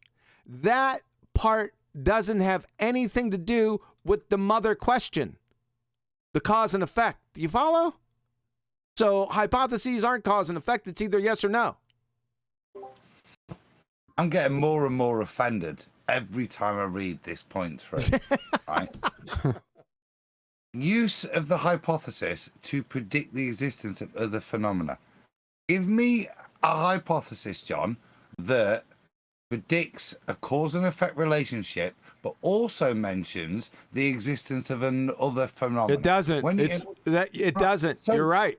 Because it's nonsensical. What this is saying, the hypothesis is specific. It doesn't say it will cause. You can do that, but the second you do that in a hypothesis, you lose your specificity and you lose your science. Your specificity? Method. You've been drinking. Yeah, shitloads. Like since about 4 o'clock. It's Saturday, baby. But you get me? As soon as you do that, you lose the scientific method. You might have a hypothesis, but then you're into correlation and consensus opinion. You're not into science because your hypothesis no longer is. I'd like to see one. I can't see why you'd say A causes B and a little bit of C, because what causing a little bit of C is kind of irrelevant, because you need to go and find out what causes a little bit of C precisely to include it in science. You understand? Yeah, here's the problem. What he's saying here is that, just listen to what this is actually saying. Use of the hypothesis, and that's why I stopped before, because that's why I redlined it. Use of the hypothesis to predict the existence of other dependent variables.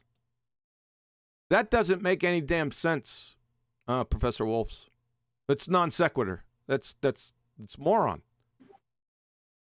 Follow? Wait, other dependent variables besides the one that you were trying to establish the cause of? Yes. Yeah, that is stupid. Yeah, it's stupid. It's non sequitur. That's why I flagged it. Well, I've got an explanation there. So if I heat up water, then I will see it will boil, right? Yes. The other phenomena could be that it loses its volume. So I can comprehend that as a statement within, but it's an ancillary statement, It's got nothing to do with the scientific method of adding heat and water boiling. Exactly. That causal relationship. It's just something else. You can't throw it in to validate what you're doing. That's my point. Lovely, well spotted, great. It's got sod all to do with why the water's boiling, in terms of what we're doing in that specific experiment and that specific hypothesis. Because to do so invalidates the hypothesis. Is this an attempt at a complex hypothesis? Or whatever that is. Exactly, chocolate. Bullshit. Buffoonery. Yep. All right, I think we tore this. Everyone sees I like the dialogue and going through this step by step to show you where the mistakes are. So you got, what I'm trying to say is, as with anything, you chew the meat and you spit out the bones. I don't know why I would have to do that with Professor Wolfs. Like I said, there's a lot of good information on the site, but there's a lot of questionable stuff. So I tried to talk with him about it, but that's a no-go. But at least everyone sees how we systematically went through there and not just hand-wave dismissed it, right? We're not in that game. We'll go through and systematically evaluate it, and that's what we did here. I like doing that. So thanks for that. Any other comments on that? How far are we going? 145 minutes. I would say. Sorry. Ed. Go ahead. Someone want to say something? I heard some mumblings. No, I thought you were saying something. I think it's feedback from Adam. I'm hearing. Adam. Mute. It's Adam. Okay. So we had this conversation about 2 years ago, but I think back then it was about, who was it? Said I could give him a big hug. Some scientists that we often referred to. I said I could give him a big hug. We referenced him so often. Can you remember what I'm talking about? Mm, no, but I have to admit I wasn't paying any attention to you. Could you say it again? Okay, fine. He's just human. So the fact that he can get something wrong in this particular citation just means that he's human. It doesn't mean that he's a bad person. It doesn't mean he needs attacking. It just means that he's got it a bit wrong in this particular citation. So what?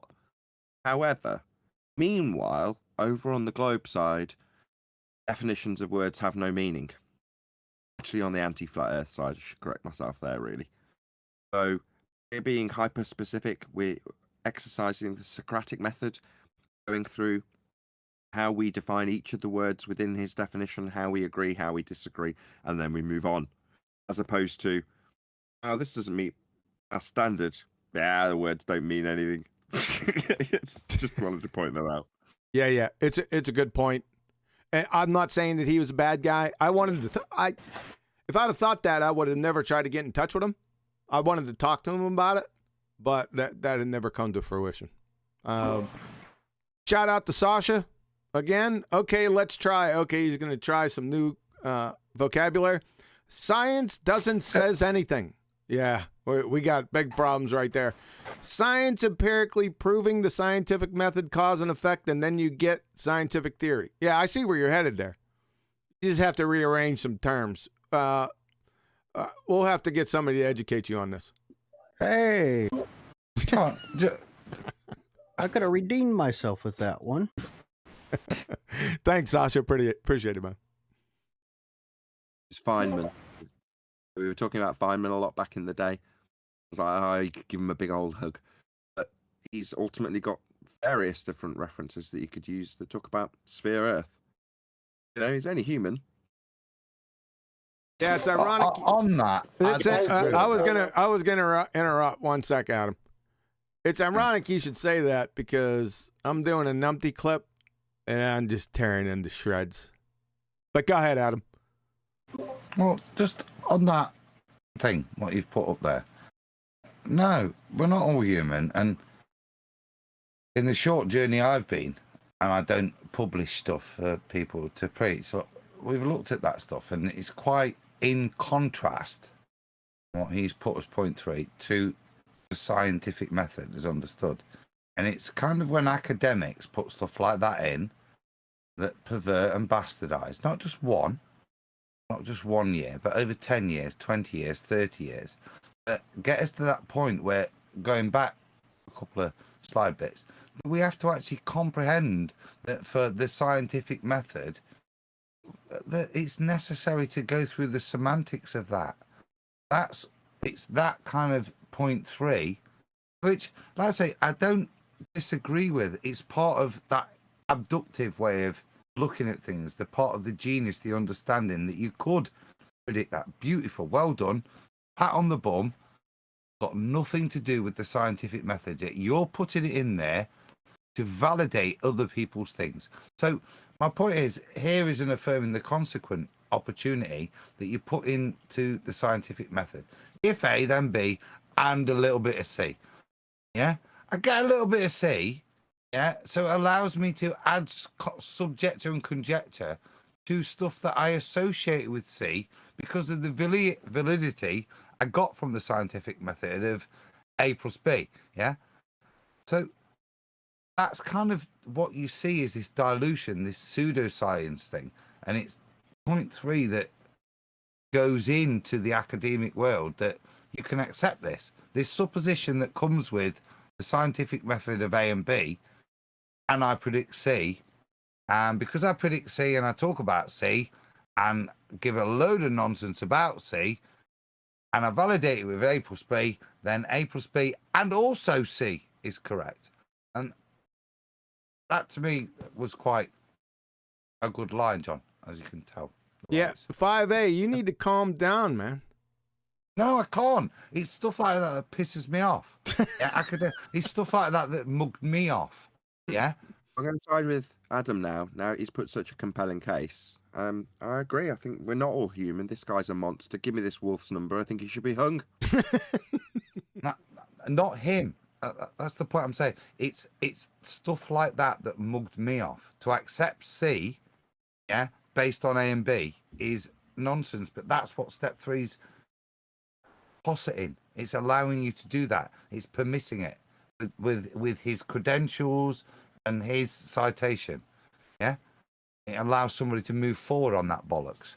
And it's not the scientific method. Well, allow me to ruin the flow of the discussion. Tony Wickham, this is what I'm talking about, sir. This is the kind of super chats I like reading out. I enjoy beer more when it's flat. Now that's nice and wholesome. Good job, sir. Thank you very much. Let me just summarize Adam's point just so we can move on. What he's saying is if you've got the boiling water example from earlier, say if A, that would be your heat, then B, your boiling water, but also possibly better skin, better C. He's saying that's not reasonable. I'll quantify it a bit more. Thanks. Go ahead. If A leads to water boiling, we take from that experiment the rate at which water evaporates off and gives you a reduction of the volume. Yeah, I can scientifically say the way at which water reduces its volume is C. I don't quantify that with it having to be boiled. I just make that statement. Yeah, it's just stealing stuff from bastardizing bits of the method and using that A plus B to validate yourself. And that's what I see is what that statement's about. It's about supporting pseudoscience. Is that it? You all tuckered out? Plum tuckered. Because I want to start the slideshow. I've said in the chat I need to go and top my wine up. It's been ages. We're gonna do only one more section right here, and then we'll call it a day, because you guys I like the passion about it. I really do. And like I said, we'll go like molasses in the wintertime. I don't mind at all. Yeah. So everyone else goes on mute, and hopefully this will segue you back into your presentation. Maybe a public service announcement. If you or any of your family are also affected by drugs or alcohol, there will be a contact number put up at the end. We will put you in touch with the local counsellor. On with your presentation. I'd just like to point out I'd go to my shed to keep my kids well away from. All right, we ready to roll? All great points, gentlemen. Thank you. So the scientific method, let's see we're going to deal with the D part. That is, there are many different scientific methods. You'll never see methods as in plural. It's always singular. So, I mean, that should be a dead giveaway for most, but unfortunately, some people like eating paint chips from the 70s. However, the scientific method, this is from Anne-Marie Helmstein, PhD, Biomedical Sciences. She says the number of steps varies from one description to another. I showed you 7 steps above. Mainly when data analysis are separated into a separate step. But this is a fairly standard list of 6 scientific method singular steps, which you are expected to know for any science class. So, I've mentioned this before on a few occasions. I don't think people have caught this. At university, I was never taught. The scientific method was never taught. Never. They expected us to know it already. It was never even brought up. Why would you bring it up? You better already know it, or you're in the wrong game. That's the one that jumps out for me, right? And then, like I said, there's only one method. Whether it's physics, biochemistry, chemistry, biology, Doesn't matter the discipline. They all must follow the scientific method. That is, those 3 steps that I pointed out to you. They must have that. Observe a natural phenomena, dependent variable. No matter what the subtopic is. Dependent variable. Hypothesis, independent, dependent variable relationship. Experiment, independent, dependent variable control variables. The underlying subtopics don't matter at all. It doesn't matter. Chemistry doesn't matter. Physics doesn't matter. They all got to have those 3 steps. So you can't weasel your way out. I don't know how. You must be a pretender clown to try to gum up the works with that lollygag and stuff, man, because that's weak. So don't let people fool you. It doesn't matter what the subtopic is. So in summary, the king of the scientific method is experiment. It's birthed from the queen, hypothesis. An experiment is a hypothesis test. So to have an experiment, you have to have a hypothesis first, which is birthed from the first step of the scientific method. Observe a natural phenomena. You got to have a dependent variable, for goodness sakes. You can't dream it. It's not part of your imagination. The critical, like I said before, up above, the critical indispensable steps are observe a natural phenomena, formulation of a hypothesis, and the experiment. Got to have them. You cannot have natural science without those 3. Impossible. 66% of the experiment is the hypothesis. 50% of the hypothesis is natural phenomena observed. That's it. Cut and dry. And again, we'll finish it up for today. I'll put a little mark down here so I remember where to come back to. From the University of Rochester Physics Labs, Professor Wolf's again. This is correct. The scientific method distinguishes science from other forms of explanation because of its requirement of systematic experimentation. It's just as simple as that, folks. If you don't have an experiment, then it's not natural science, period. Hope this was helpful for you today. We're going to continue on for the next 18 ball busters, maybe 25, getting through the first part of the presentation. There's 5 parts, by the way. Comments, questions? I like that Brian's interjection earlier on in the show was the first part of your summary. Epic.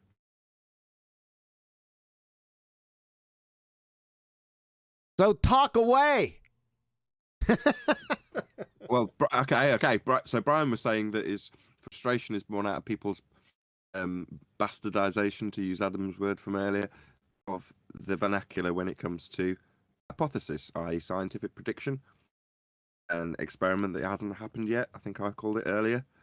I'll keep track of the same words I've used. Yeah, it is frustrating because we're being hyper-specific, and the requirement for systematic experimentation is another way of saying, excuse me, it's requirement for systematic actualization of hypotheses. So to speak to Brian's frustration, it's like, yeah, that's what science is. It's got a necessity for actualization of hypotheses. That's experimentation. When people use that word, they're mistaking a hypothesis for an explanation. See it all the time. Instead of if A then B, and that would be to include this in the hypothesis. If A not B, that's your null hypothesis. Without having a null and without having an experiment, well, you know, you've got if A then B. Well, there's an explanation, isn't it? If acid, then boiling water. Let's forget the null, if acid, not boiling water. And let's forget the experiment stage. That'd be to vary the acid content of the water and see how much it boils. Let's move straight on to quantifying. How much acid? Let's put it in some charts. This much acid equals this much boiling, because we've foregoed the actual empirical validation of the supposition of the cause of the effect that you observed in the first place. That's the boiling water. You've just gone forth with your assumption that acid causes it. Well, that was wrong. You didn't actually vary it and cause it, or, in this case, put it through the experiment stage and find it didn't cause the effect. You didn't do any of that. You just went straight to the maths. You called that what? A hypothesis? No, it isn't. You've just called your just so story explanation a cause and effect relationship, i.e., something that's vaguely similar to the if A then B relationship in a hypothesis. And you've called it a hypothesis because you want to lend some credence and validity to your nonsense story you've made up. You've got the gall to call it science. But no, as soon as you said that, it meant that you had a supposition of a cause, of an effect that you observed. And have you got an experiment to back it? Because that's all I'm interested in now. It's not your story time. Hoping Brian will pipe up at this point. Have I bought you enough time, Brian, or he's not there behind the mic? We'll soon find out.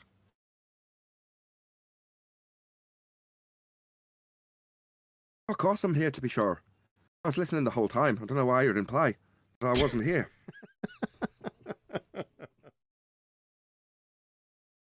You need some work on that accent, man.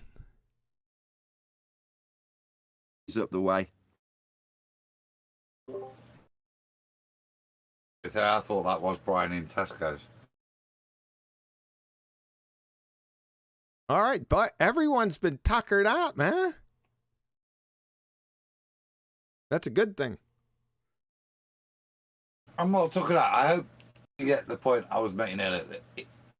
There's points where you look at stuff, and it's lines like that, point 3, where the frustration of what you believed in the past comes out. Ugh.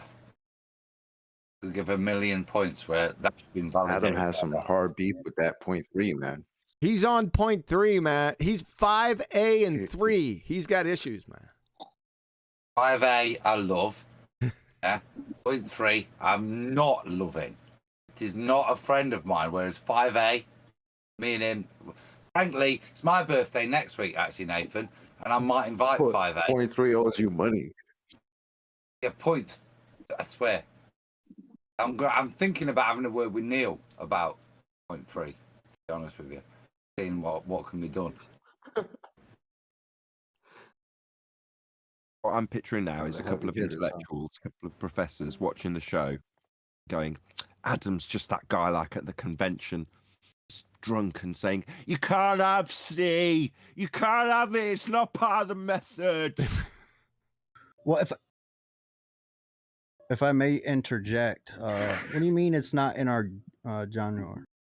It's not in our statistical hypotheses. That is correlation research, even though they have null hypotheses. That's great. That's not what we're talking about. But doesn't the null? How are you talking about? Doesn't the null? It tells us what doesn't work. Yeah, but that's you're not paying any attention. Your butt was non sequitur.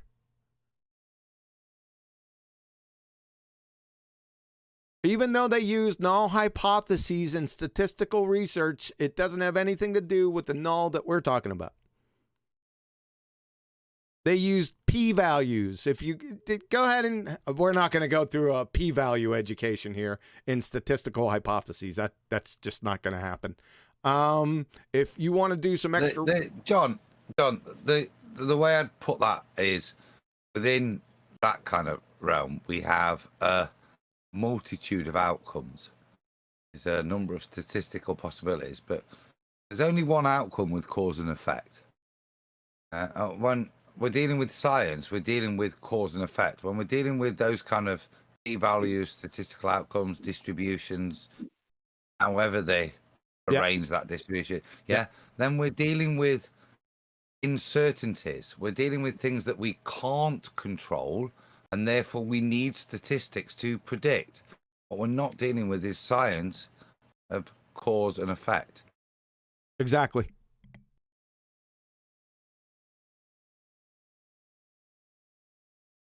You good, Don? Yeah. Screw you, number 3. I'm learning, man. I'm learning. It's some things you're just not taught in school, man. It's some of the stuff you. Yeah, I'm good. Yeah, I agree. You won't be taught that. No, this is what they call us is higher level statistics, right? It sounds like it might have something to do with what we're talking about, but it doesn't at all. Zero. Okay, right. Yes, you're right. They don't talk about correlation-based null hypotheses in school. No, that's right. They do teach you about the scientific method, and they must, because this is all part of that magic trick. Make you respect those words, to respect the vernacular that Brian got angry about earlier. He's talking about people using the word of hypothesis. The reason it's done is because not instinctually, educationally, you've been trained to respect the word of science. And the reason you do is because you were taught what the scientific method was. But at a very young age, relatively speaking, compared to the complexity and awe-inspiring nature, if you will, of the scientific method, for me, it seems to be taught to you at an age that you kind of vaguely remember, but don't really. But remember enough to give it the respect that's due. And that's where the magic trick's leveraged. Yep. You got it. That's why they put it in the same book, right? The textbook that says science with a nice, shiny, magical spinning water ball on the cover, right? They got the scientific method in chapter 1. And then in chapter 5, we're finding out what's going on with the atmosphere on Uranus. Yep. And they conflate that with science. Yep. Like, look, because you had in chapter 1 scientific method, right? Established experiment, yeah. And then fast forward, oh yeah, because of what we talked about in chapter 1, we can tell you all about what's going on in chapter 7, which is buffoonery. Yes. That's a little trick that they pull. You got it. Nathan identified that a long time ago. Yeah, it's by association because it's in the same book. It's the same scenario where I said over the archway, it has science. So if you walk underneath it, everything beyond that point must be science because it has the name up there. It's got to be. Yeah, It's got to be. Yep. Same. How dare you go against what the word is on the archway? Yep. We're in here already, right? We were in here before you got here, and it says science on the archway, so therefore everything in here is science, guys. Yes. It's crazy. Yeah, and it's a lot of smoke and mirrors. So they show you an amazing trick. That's why I say it's awe-inspiring. The empiricism that is offered by way of experimentation is awe-inspiring. As you go through the gate, that's what they do. They go, oh, just as you're passing into science world, check it out. We have empiricism here. You go, really? Yep, look at this. We've got this scientific method. Isn't it amazing? You go, wow, it is. Yep. Now go forth into science land, knowing that we collectively have empiricism, don't we?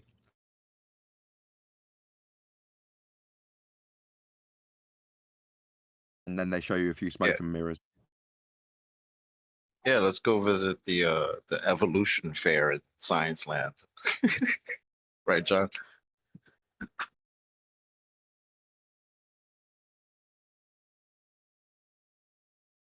He's doing what he moans about his own guests doing. He's disappeared from his own mic, but that's why he wants me here, really, to fill these awkward moments.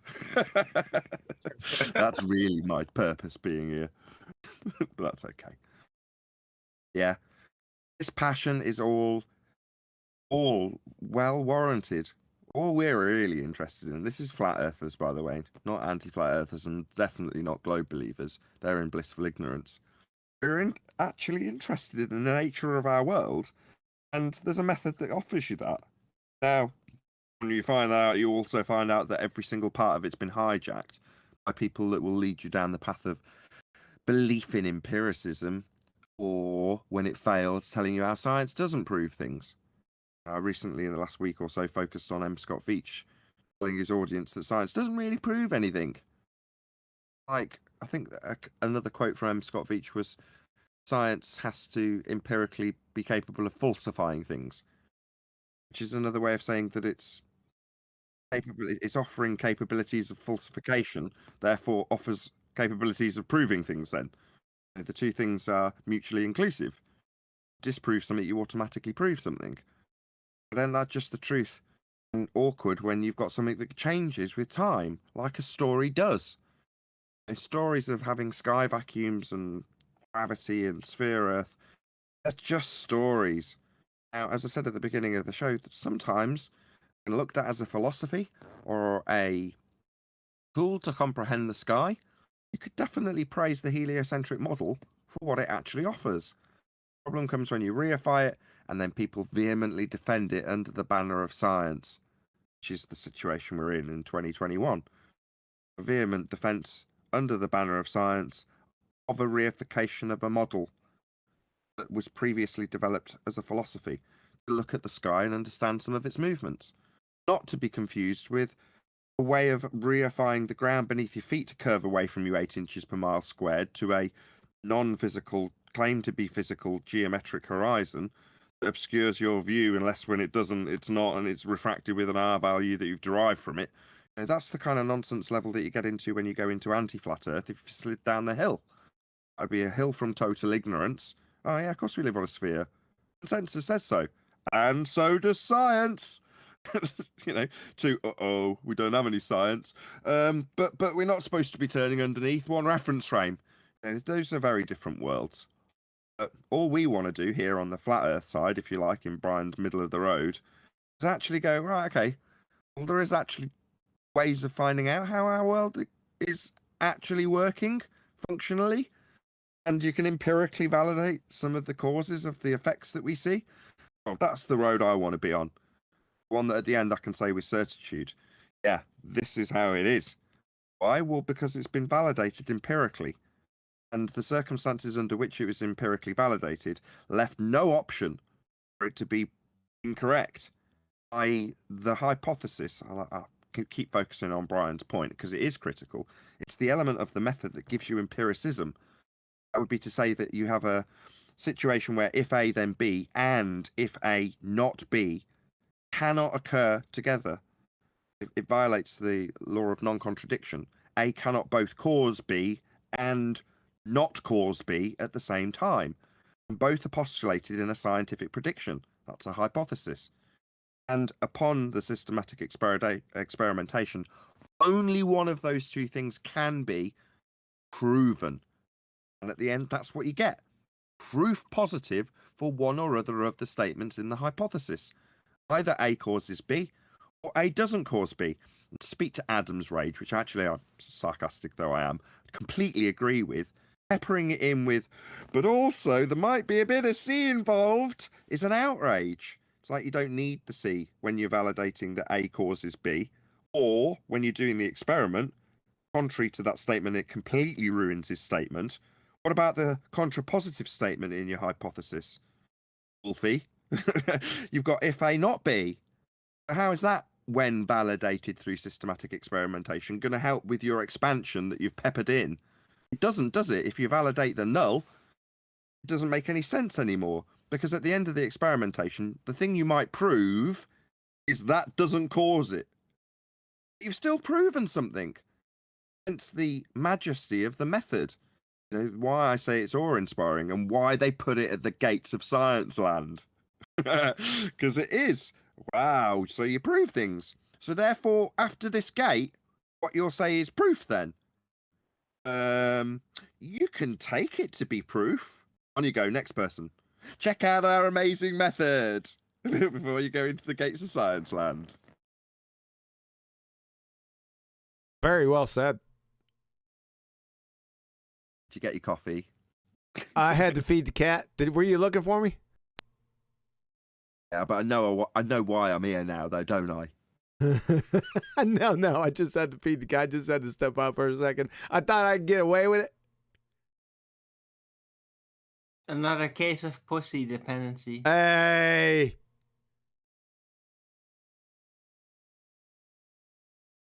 Don't talk about Nathan like that. Ha.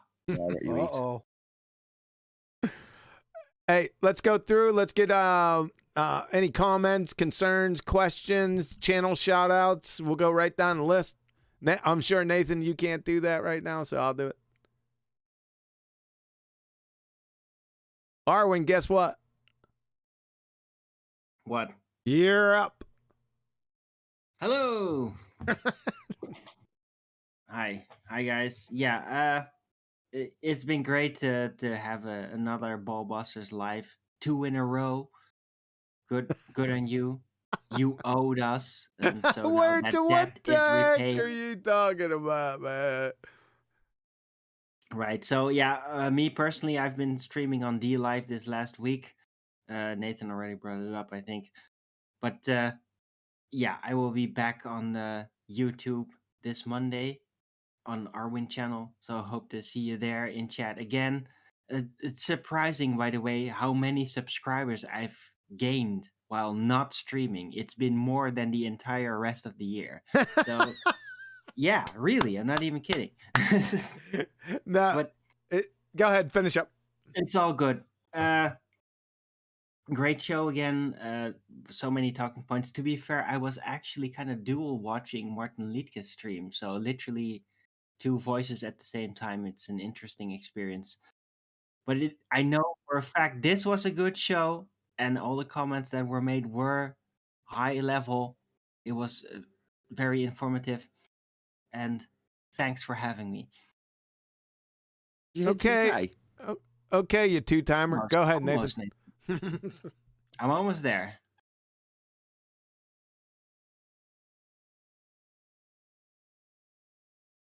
And? That's it. I was just asking if he hit 2K. He's nearly at 2K subs on YouTube. And he said that he'd increased his subs by doing a bit of streaming on D Live. Although he phrased it like, not streaming got me subs, which is funny, but it wasn't necessarily that way. But, you know, you carry on. Down the list it is. I know I'm going to carry on. Brian, we've been trying to get you back, man. Did you get sniped or something? Let's check you. You're unmuted. You're good, sir. Are you out harvesting potatoes or something? It's just up the way. I'm at 1,987 subscribers. Oh, that's sweet, man. Cool. Yep. Subscribe today to Brian's Logic. And if he was here, I'd want to chit-chat with him about how wonderful his channel is, because he's really picked up the pace along with a few others, including Flatsoid. Right. Flatsoid, in terms of the editing, I'll be honest, Brian, you're a bit behind Flatsoid on that score. Not here. That's why you're getting the criticism. Anyway, subscribe today, Brian's Logic. Don Gio. Oh, I'm sorry. Chocolate, I missed you there. Sorry about that, brother. Go ahead. Nah, that's all good, man. Glad to be back. Good presentation. Just breaking down science is what we do. It feels like we've been doing it for years now. It's cool. Love it. I feel sorry for point 3 because Adam's gonna find it and kill it. So that's a problem. But you've missed some refraction presentations there, brother. Oh, you got some more refraction.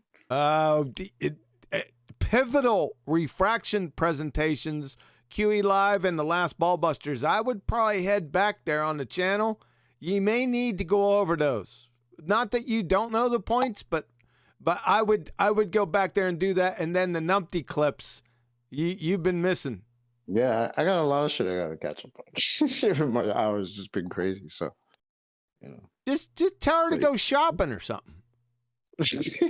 No. Yeah, it doesn't always work that easily. Yeah, Which you got a channel shout out? Yeah, I can shout out my channel, I guess. Chocolate Saying. Got a couple songs on there. I don't have much content, but I feel like if you're into a little hip hop, I got a few songs on there. Check it out. Sweet. I think I hit 400 subs, which is fucking amazing for me. That's really good. Yep, it's good. Yeah, especially because I never asked for subs. So yep, that's I appreciate that. Yep, but yeah, good to be back, bro. Good to have you back. Don Gio, comments, questions, concerns, anything? Just learning, enjoying the show. It's nice getting a repertoire, like my vocabulary. I definitely need to step that up a little bit more. Doing music as well, Chocolate. But yeah, like the show, enjoy it. Sweet. Lenotomo. Oh, I got you cranked up too. Hold on a second. I hope I'm saying that. Oh, he's a Glober. Lenotomo. Floor is yours.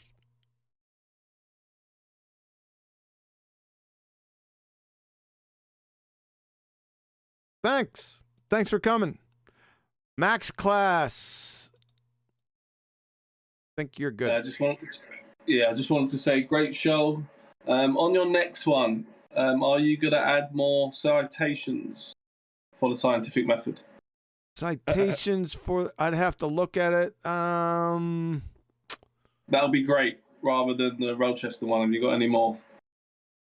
You know, Why would that be needed? Is there something just for just when you're let me make the point as to what I want addressing. Why would that be needed? Is there something within what you've seen that opposes an alternative theory of the method, or is it just because you've got an objection to it? No, I just want to gather more information, more evidence, and that's it. Simple, more evidence. Rather than just having one, we need to have a couple more. There's only one, though, isn't there? There's only one scientific method as defined. I think what he's driving at is he wants a citation to slam on the desk and go, look, there's what the scientific method is, and just saying I want more than one. Yeah, correct. Spot on. Well, That's it. Seems like that seems nonsensical to me. That's like saying, here's the scientific method, and then somebody comes along and says, no, I want you to go away and find some alternative methods of the scientific method to disprove this fundamentally accepted method. I'm not going to present an alternative. I'm just going to postulate the pretense that there might be an alternative, and then put the onus on you to disprove that there is nothing that varies from this, even by a word. I understand that. So what's the point? What's the point of the question then? Is what I'm asking. What would you want, or would it be more reasonable for you to present an alternative scientific method for us to scrutinise, as opposed to reverse the burden of proof, where to validate the scientific method, we've got to show that there is nothing out there that contradicts it? That just seems an impossibility and, well, frankly, retarded as a suggestion. Yeah, well, that's what they will ask me to do. Have you got more than one? Yeah, then tell them, Max, what I just said. That's retarded. You want me to go out there and find alternative suggestions to what I've just demonstrated to you, and is what is universally accepted is the scientific method. No matter what QE tries to claim that it's his, yeah? Don't listen to him. He's lying. He doesn't lie very often, but he's lying there, yeah? It's not his. But they don't care about the scientific method. They just want you to fill in the blanks, right? They just want to go back to getting the feeling like they can and do know everything, which was sort of taken away by Flat Earth. Yeah, because most likely the people asking you for the alternative science or the additional scientific method citation are most likely going to say science doesn't prove things anyway. At the end of the day, yeah, they do say that. Yeah, but exactly. I would just like, if anyone else has got more information out there, more citations. It was just like Nathan said. I could just whack that on the table. Here you go. There's one. Oh, there's two. Oh, there's three. And then they can just shut up. I get you, man. I feel you. Okay, I'll point you in the direction then. So on my most recent video with M. Scott Veach in the title, M. Scott Veach Lies About Science, I asked Quantum Eraser for pretty much the exact same thing as you're asking for in advance of publishing that video. I was like, can you give me a few citations that when I get some person come in and say, oh, it doesn't prove anything, I can just go bang on the desk like you want. Go to that video, Lying Son of a Astronaut Veach or something, Lies About Science is the title. And in the comments section, directly underneath M. Scott Veach's pinned comment, is exactly that. I'm saying, here's Einstein saying science doesn't prove things. Oh yeah, here's a list of, I don't know, there's probably 3 or 4 at the minimum with links. You can go and check them out. And I got them from Quantum Eraser in the same way you're asking now. It's called lying. Perfect. Thank you. Good presentation. Thank you very much. Yep. Is my mic working? Yeah, it's working. Yes, we can hear you. Yeah, it's working. You're just talking over me. That's it. Got him. Hey, Neil, the floor is yours, sir. I was just saying it's called Lying Son of a Veach. I like the title. Neil's all about getting the names right.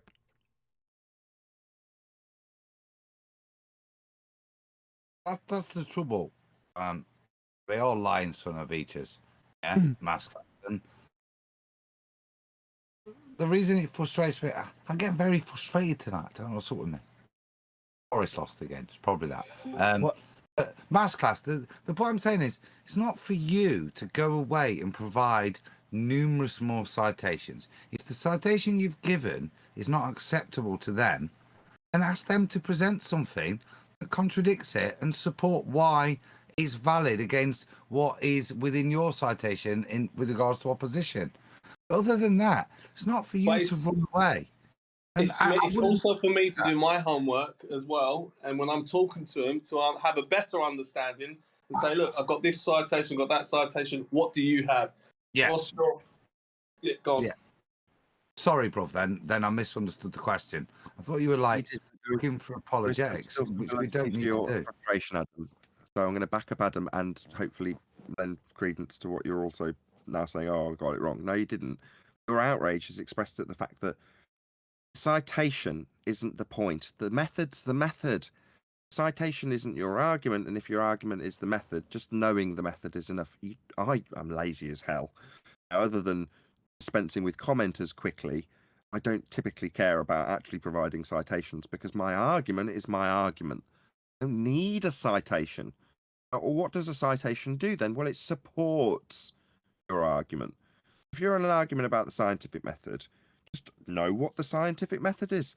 If somebody says, no, it isn't, all right, well, explain to me what you believe is the oral methods and let them explain it to you and then pull it apart based on your knowledge and understanding.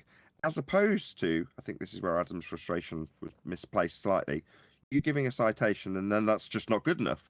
You need more. Well, no, you don't. You didn't need the first one. I think is Adam's frustration. It's like, no, there is only one method. If you don't accept that, what have you got? Because it's not down to me to spend all day justifying something that I understand implicitly and you disagree with. That's not how this works. If you want to actually provide me with something that is a method and I can pull apart its, I don't know, empiricism, then we'll do that. The method I'm going to describe, that would be cause and effect, IV, DV, CV relationship laid down with a null and then experimentation to validate or invalidate it. That's the method I understand. No citation required. So, QE, you got that? You got more citations to add in your next video, please. Thank you. Negative. John, well, that's the other point. John, have you not got... It's not just one citation you have for the scientific method within these presentations. There are multiple ones. And that's my point, is for them to... Like way we looked at that point 3, bloody point 3, yeah? We can look at it and we can... If they want to bring that to the table and say... Yeah, goddamn point 3.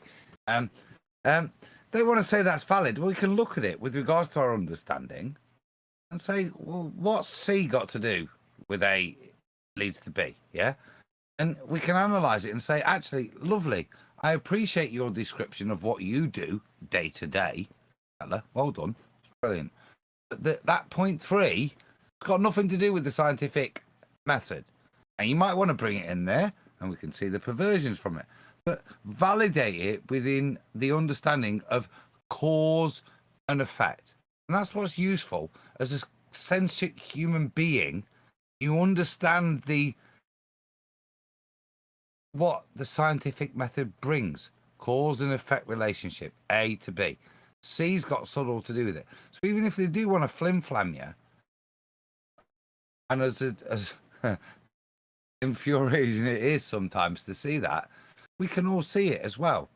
But it's incumbent upon them to bring something new to the table against what is basically logic, a well theorized logic within the method. And and philosophically, sounded out. And it's there and it's established.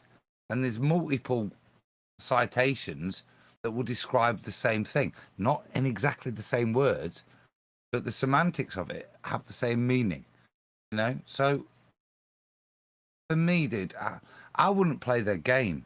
That's my frustration, that you just throw it at them, because it's for them to prove a negative, isn't it?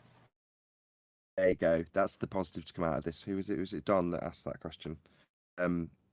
Ultimately speaking, they will never accept the second, third, fourth, fifth citation that you provide.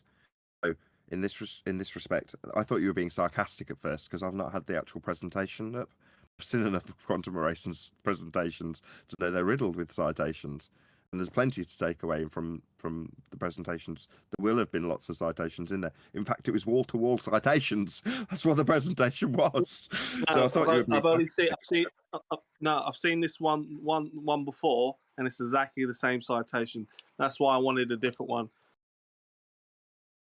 Can I say something? First of all, go ahead, Brian. for not being around earlier, Nathan. Thanks for trying to tag me in, and I'm sorry for not being around. And thanks for shouting out my channel.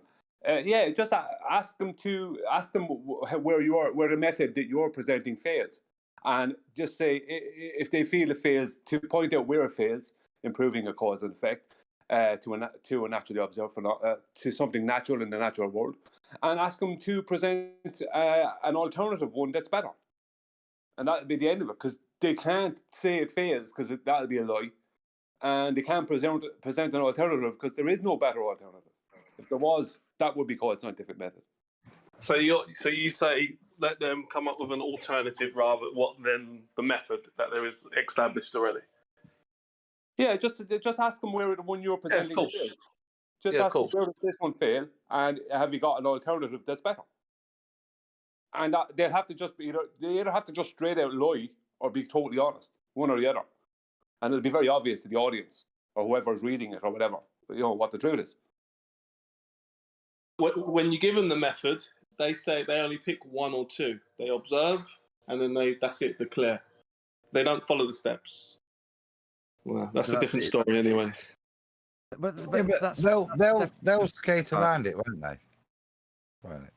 They'll skate around it and presuppose they know it. So if you humour them to do that, and I'm over talking Nathan, who is the master of calling this bullshit, but the reality is, if you've got to call them and just ask them to define it.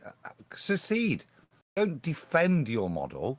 Don't get into that rhetoric. Just ask them to point out what's wrong with your model, for them. And it's a bit like medical bullshit, People can often be bullshit, but if you ask people to defend it and actually explain it, they'll often back down. And this is what this is. It's just bullshit nonsense. As soon as you ask them to define what their objection is, because at no point have you brought to us a load of ballers have said this, deal with it. There's nothing there.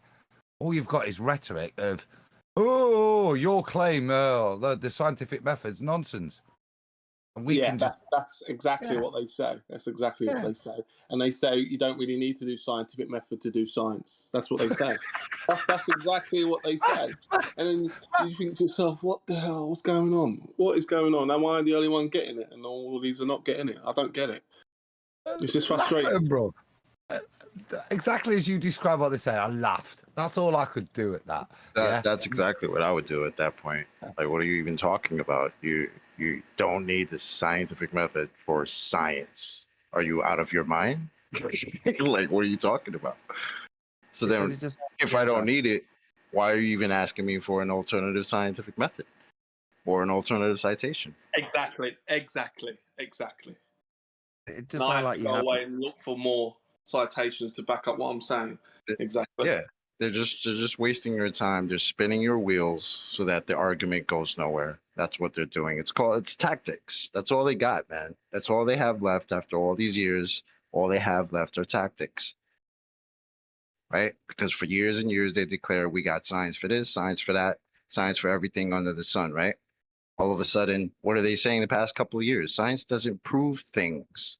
Oh, really? So then what the hell were you talking about 3, 4, 5 years ago when you were telling us you got all this type of science for all this shit? You weren't proving anything, right? Just the same way this clown Ruhiv says, oh, well, word definitions of words are meaningless. So then what the hell were all the words you just used? Why are you even saying it? They're wasting our time. That's all they can do. It's tactics. Got it. Gatekeepers. Go ahead, Nathan. gonna I get know you I wanted to promise chime in. I'm determined. I'm going to get this out. It sounds like you have already asked. It wasn't Don. It was is it Max? What's his name? Max Class. Max Class. Yeah, you have and they have said to you, it's observation and declaration, or as I described it earlier, mistaking half of the hypothesis, the alternative hypothesis, if A then B, for the explanation. But we saw it happen. What's the B? And our explanation is A. That's how our science works. And they've told you that, right? Because you've asked.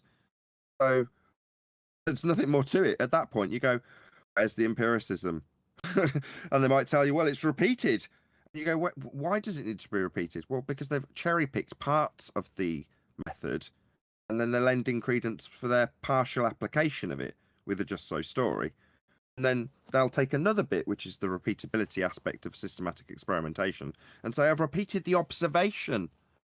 And you go, okay, what does this prove and how does it prove it? Answer, it doesn't. They're telling you to go and get more citations for an empirical method that you've cited for them. You know, when you stand back from it and look at it as a third party, someone said this earlier, well, the audience will recognize it. Well, yeah, they will. Because when you look at that from a third party perspective, you go, here's a guy describing an empirical method with citation, and somebody's sending him away, going, I don't accept that, because science is observe and declare. People pick up on that. That's all you've got to know confidently, rather than thinking I need more citations, which I think is what Adam was originally saying. You actually don't need the citations. All you need is a couple statements about how important experiments are, and then work backwards. So if experiment, once you establish that you must have experiment in natural science, then what's an experiment? Well, that's a hypothesis. Well, what do you need for hypotheses? Well, you need an independent and dependent variable. Where do you get the dependent variable from? Well, natural phenomena observed. You see how that goes? That's it. It's over. There's one further problem that I will highlight for Max. This isn't that easy to get citations for. And I only know this because I asked the same question about 3 years ago to QE. And I'll give you the answer he gave me. It's actually quite rudimentary, the understanding of the scientific method. Because it's taught to you so young, when you get to the higher levels of education, you are expected to understand this stuff. Therefore, it's not really easy to find it explicitly stated. Does that make sense? Yeah, it makes sense, 100%. Cool. Okay. All right. R. Duncan. How's it going today, sir? You have the floor.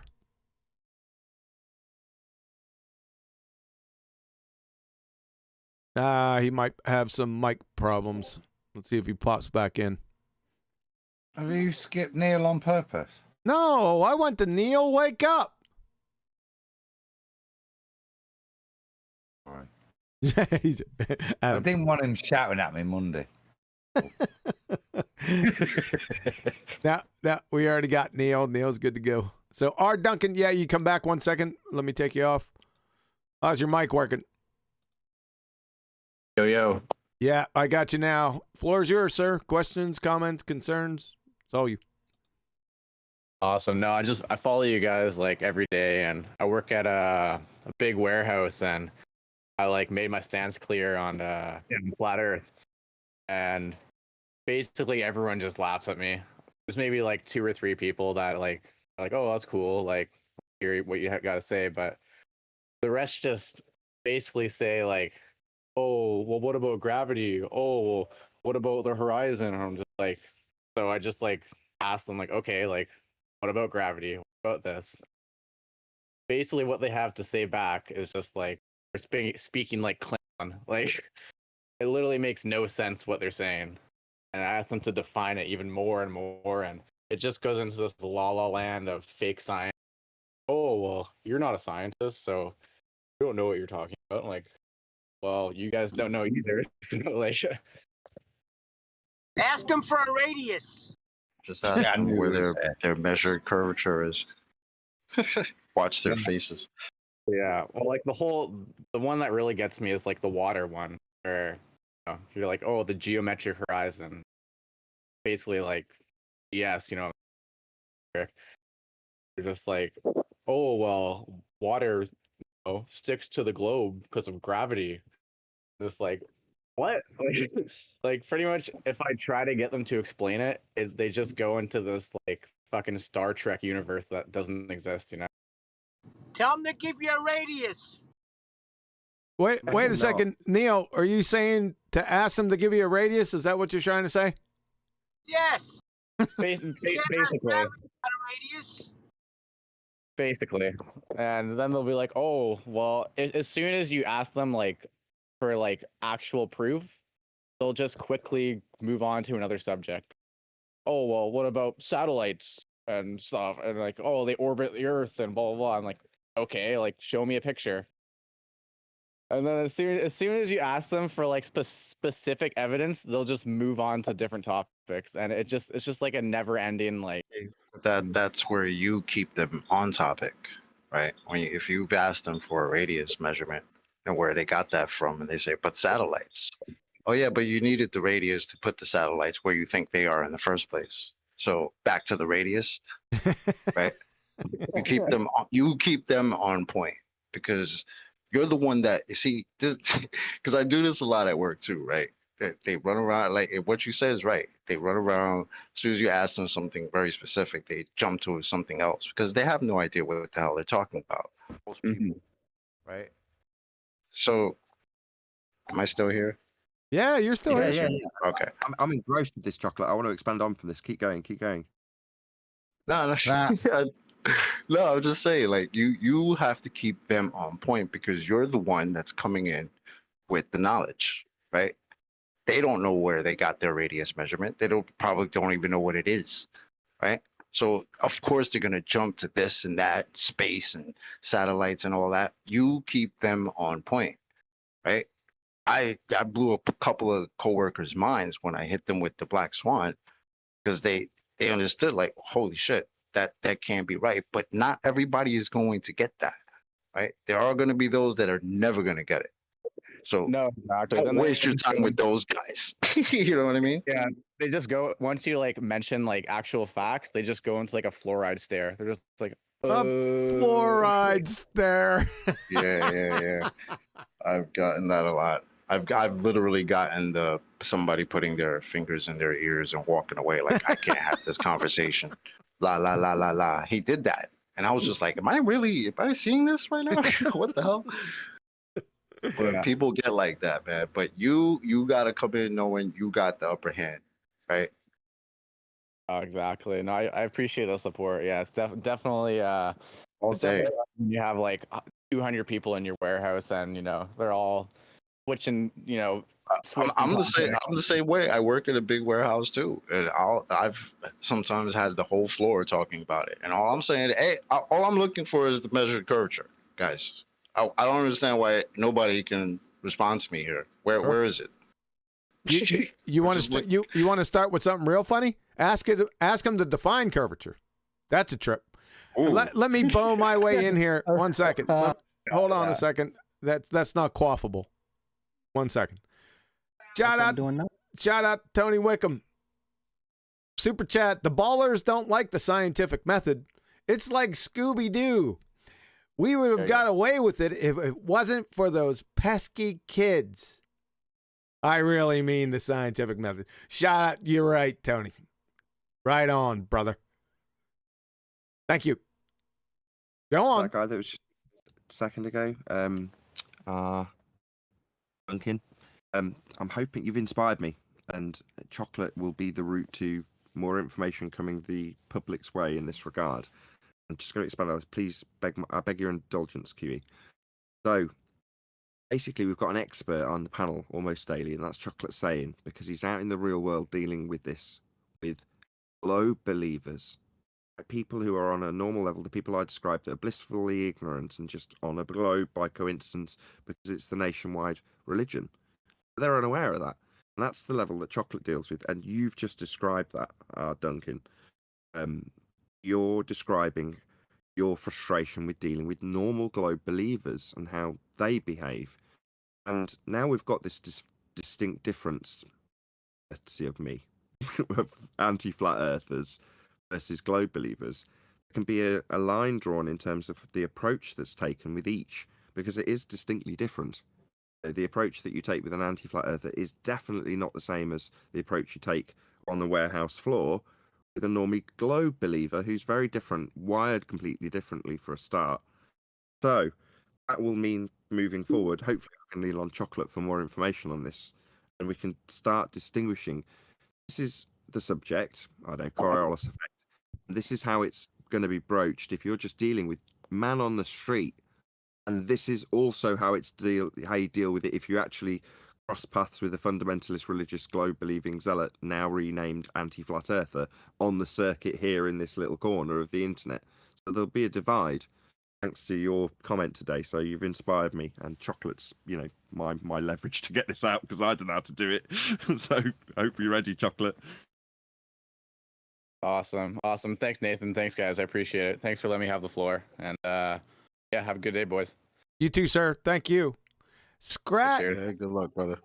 Scrat is flat. I put you on mute, sir, because you were feeding back, but the floor is yours, sir. Oh, I was feeding back. I don't know how I got off mute. Sorry about that. It's okay. Well, I actually have a couple comments and a question. I'll do the comments first. Last year, my 5th grader came to me, and he had to do a science project, and not only did they have the list of the scientific method written down and everything, they also had a song about it. It was kind of a neat song, but I mean, they had the scientific method right there, and then they had a list of examples of experiments to do because they had to choose one to do it. And I was really confused because the one that my son picked, it wasn't a science experiment. It said, find out which bat, a wooden bat or an aluminum bat, would hit a ball further. And I'm like, you got the scientific method right there, and you're using this as an example for a scientific experiment? And I was really confused, or my son wanted to do it. I said, well, this isn't science. This is measurements and stuff. And so he got frustrated with me, and I couldn't believe the school would do that. Yeah. Because it's supposed to be a good, it's an academy. But, and then kind of talking about what the other guy, Duncan, was saying, I just recently got in a discussion with my uncle, and all I did mention was the earth was flat and stuff. And he said, well, that's absurd. I said, okay, so it's absurd. It's something I can prove. Let's talk about that. I said, back up what you're saying.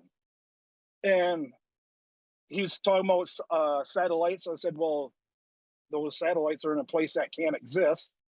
And we got down to basically the gravity. And as soon as he says, there's this, you understand that there's this force of gravity. I said, okay, which gravity? And he kind of looked at me and said, Einsteinian or Newtonian? And he just said, okay, this is my house. I don't want to talk about this no more. So stop talking.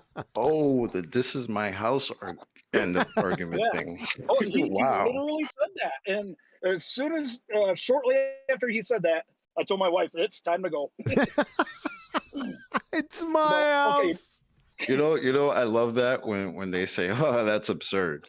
But what do you mean? What's absurd? What you observe every day is absurd? That's very weird. Where do you observe the opposite of what you observe? Because that's absurd, and that you believe it, right? I try to get them to that reality, right? Like, where do we see this nonsense that you think we believe in, right? Well, what You're on this frustrated me earth the every most- day. Go ahead, man. I'm sorry. Well, I'm sorry. I thought you were done.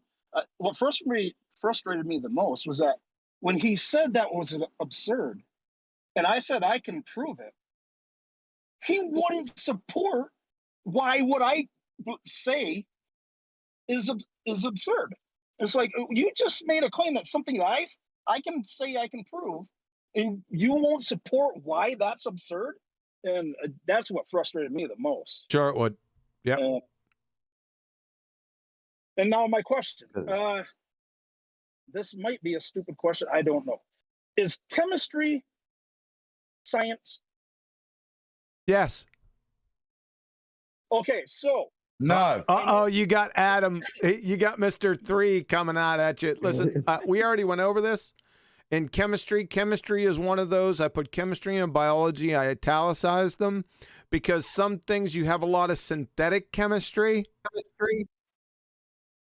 I'm getting some feedback. I think that's Nathan. That's Nathan. Nathan. Not me. He put it on mute. So we already went over that during the presentation, and I called them out.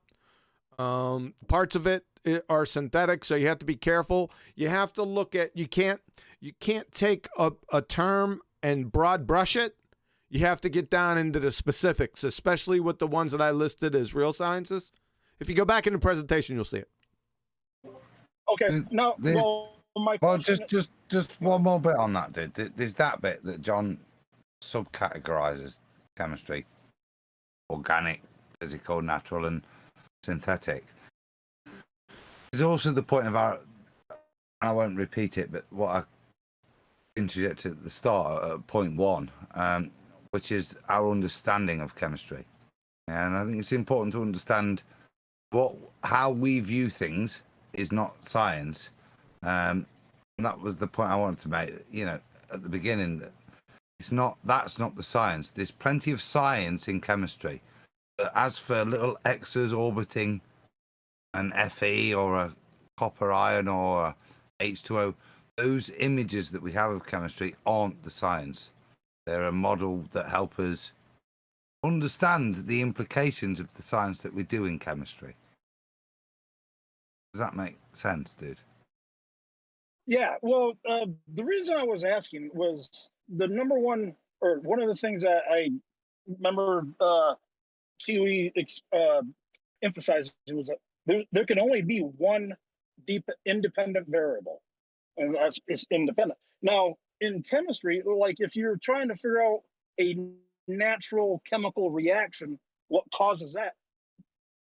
Don't you have to mix two chemicals that's too basic to get that reaction? That's too basic. It's too basic of it's too vague of a question. Yeah, it's possible. You'd have to hold everything else controlled. You could, if there's more than one substance that causes chemical reactions, you'd have to get highly specific. You would then have different hypotheses.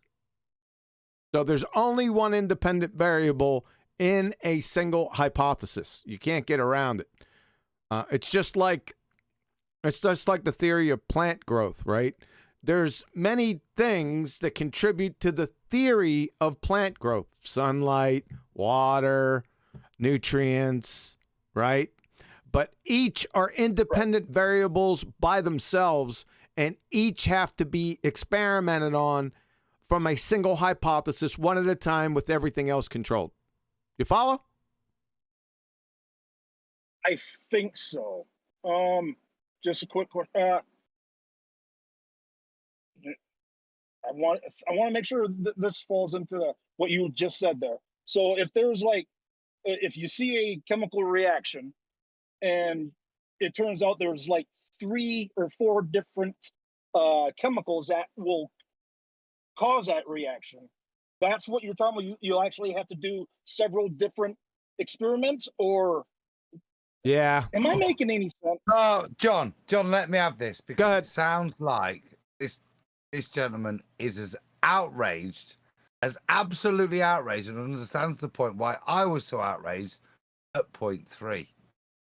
Yeah? Each experiment has one cause and effect. Whatever inclination you have outside of that, lovely. Deal with it in another experiment, in another bit of science.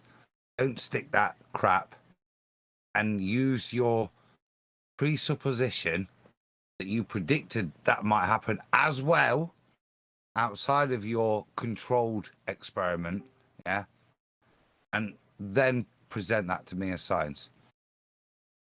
Okay. Yeah. I get that. Thank you. That sounds like what you were saying. You know what I mean? In terms of experimentally reacting chemicals together. That's the point. Yeah. Right. Can I have a bash? So Yeah. its question was, is chemistry science? And having these use a term that we haven't thrown in this show, but using this classroom term to define whether or not an individual case-by-case basis has a valid cause and effect relationship established with IV, DV, CV. You're talking about a banner over a classroom. Now, Adam's saying, well, certain things within a chemical reaction can certainly be science, but the outrage comes when people have the C. You know, what's C got to do with it? What C got? No, you know, got that version to the further implications that are outside the very, very limited scope of science. So maybe if I focus on the fact that it's extremely limited in terms of what it can actually do with a independent, dependent variable relationship, that's limited. Now, the banner of the classroom might say science, it might say biology, it might say chemistry. But what's happening inside the classroom, that's what's assessed for its scientific validity, not the banner above the classroom. That's a good point. Okay. Thank you. You're welcome. Can I? Yeah, Adam, the floor is yours anyway. Make sure you do channel shout outs and stuff right at the end also. Yeah, I'll probably just go to that. I think we've gone through that enough. Yeah. Do the usuals. First of all, great show, QE. Loved it. And I have really enjoyed it tonight. Lots of... Look, if I'm this emotive, it's for a reason. There's a reason that I like go spastic. Yeah, it's because I'm outraged. Like intellectually, it's like, oh, I was mugged off like that. I believe that. That's why I bother to vocalize it. Yeah. It might be alcohol fueled at times, but anyway.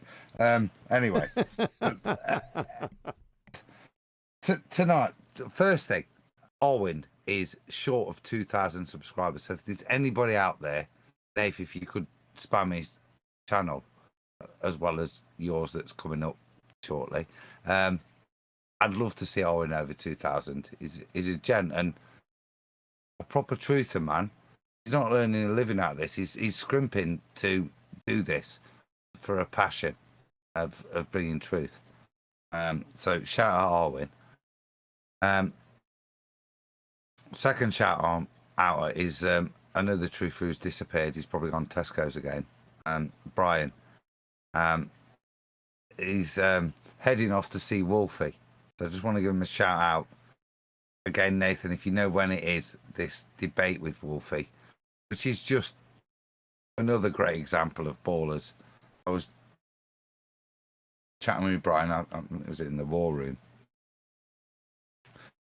But my understanding of the presupposition of the debate he's about to go into, which he's happy to take on to get to the real meat and bones, but the bullshit he's got to kind of take on to get to that is Wolfie's giving him a flight plan with the superficial plane, superficial this, that, and the other, and Brian's got to work out the fuel consumption.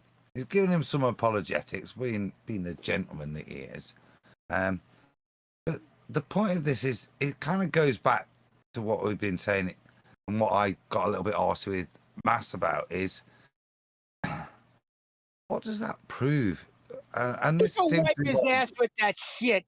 Yeah, if I was lying, that's what I'd tell him to do. Wipe your ass with that shit and demonstrate curvature. And as a matter of fact, you have no radius, you dumb bastard. GG's, tell us how you Neil, really feel. Neil, yeah, succinctly put, but that's the point. So Brian goes away. So the crux of the matter is Brian is given what is fundamentally a complex calculation. So a flat earther is given a complex calculation. Can he do it? What's the outcome? So the outcome of whether he can or he can't do it demonstrates. You know what the outcome is, man. I want to feel big and bad. It doesn't show what Neil keeps checking in with, whether it's curved, this, that, or the other. It shows whether Brian can do what Wolfie claims is fundamentally his universal skill in life. Yeah, the most complex thing that sets him apart from other people. These calculations of doing it with planes and all this sort of thing. Yeah, that doesn't demonstrate curvature. It demonstrates that Wolf is skilled in his profession, and at worst it demonstrates that Brian couldn't quite master Wolfie's profession within a weekend. As for it having any relation to the nature of what we live on, what a bunch of tosspots these guys are, that is the best that they can do to defend their worldview. Ask Brian to do a complex calculation in a profession he doesn't work in. Yeah, let's see Wolfie. I don't know, what does Brian do? Just tell Brian, make sure the tanks are full. Yeah, Hold on. Chocolate. Hold on. Chocolate's been trying to get his words in for the last 2 minutes. Yeah. Go ahead, Chocolate. No, I just wanted to say it's just like the magic trick that Smoking the Grass Tyson said, right? Where he told Joe Rogan, "Oh, we know we went to the moon because we were able to calculate how much fuel needed to get to the moon, so therefore we got to the moon." Right? Same nonsense. Yeah, so that's the best one though, Choc, isn't it? How did you? Can you show me the calculations for that? Well, we could, but they apparently got thrown away because the reason we worked this out was that it was some black woman, because they had to get the diversity box ticked there. There's a black woman in an office with pen and paper that worked it out, and the notepad she worked it out for the most complex calculations of humanity. We lost, unfortunately. So, but you just have to believe that bullshit. It's nonsense, mate. They're just, if you could prove something, the shit we have to prove, that to pretend that it was some old dear in a cabin with a pen and paper that calculated and proved their paradigm, it's beyond implausible to me. Yet we have to argue that crap. Okay, a couple of points. Firstly, Neil deGrasse Tyson is not an old black woman. It's not reasonable to say that, and Adam doesn't speak for the views of all of us on Ballbusters. That's the first thing. That's not my claim. That's NASA's claim. Old black woman, pen and paper, on a pad, in an office. That's how they got to the moon. They calculated. They didn't do it. Computers didn't do it. Yeah, almanacs didn't do it. On to that. Also, let's just summarize what's going on with Wolfie and Chocolate's example with Neil deGrasse Tyson and the fuel calculators. It is merely an affirming the consequent that Brian's being roped into, that he can then employ the conclusion of the fallacy in Brian's presence. So it's an affirming the consequent. If P, Earth a sphere, then Q, these calculations on a sphere.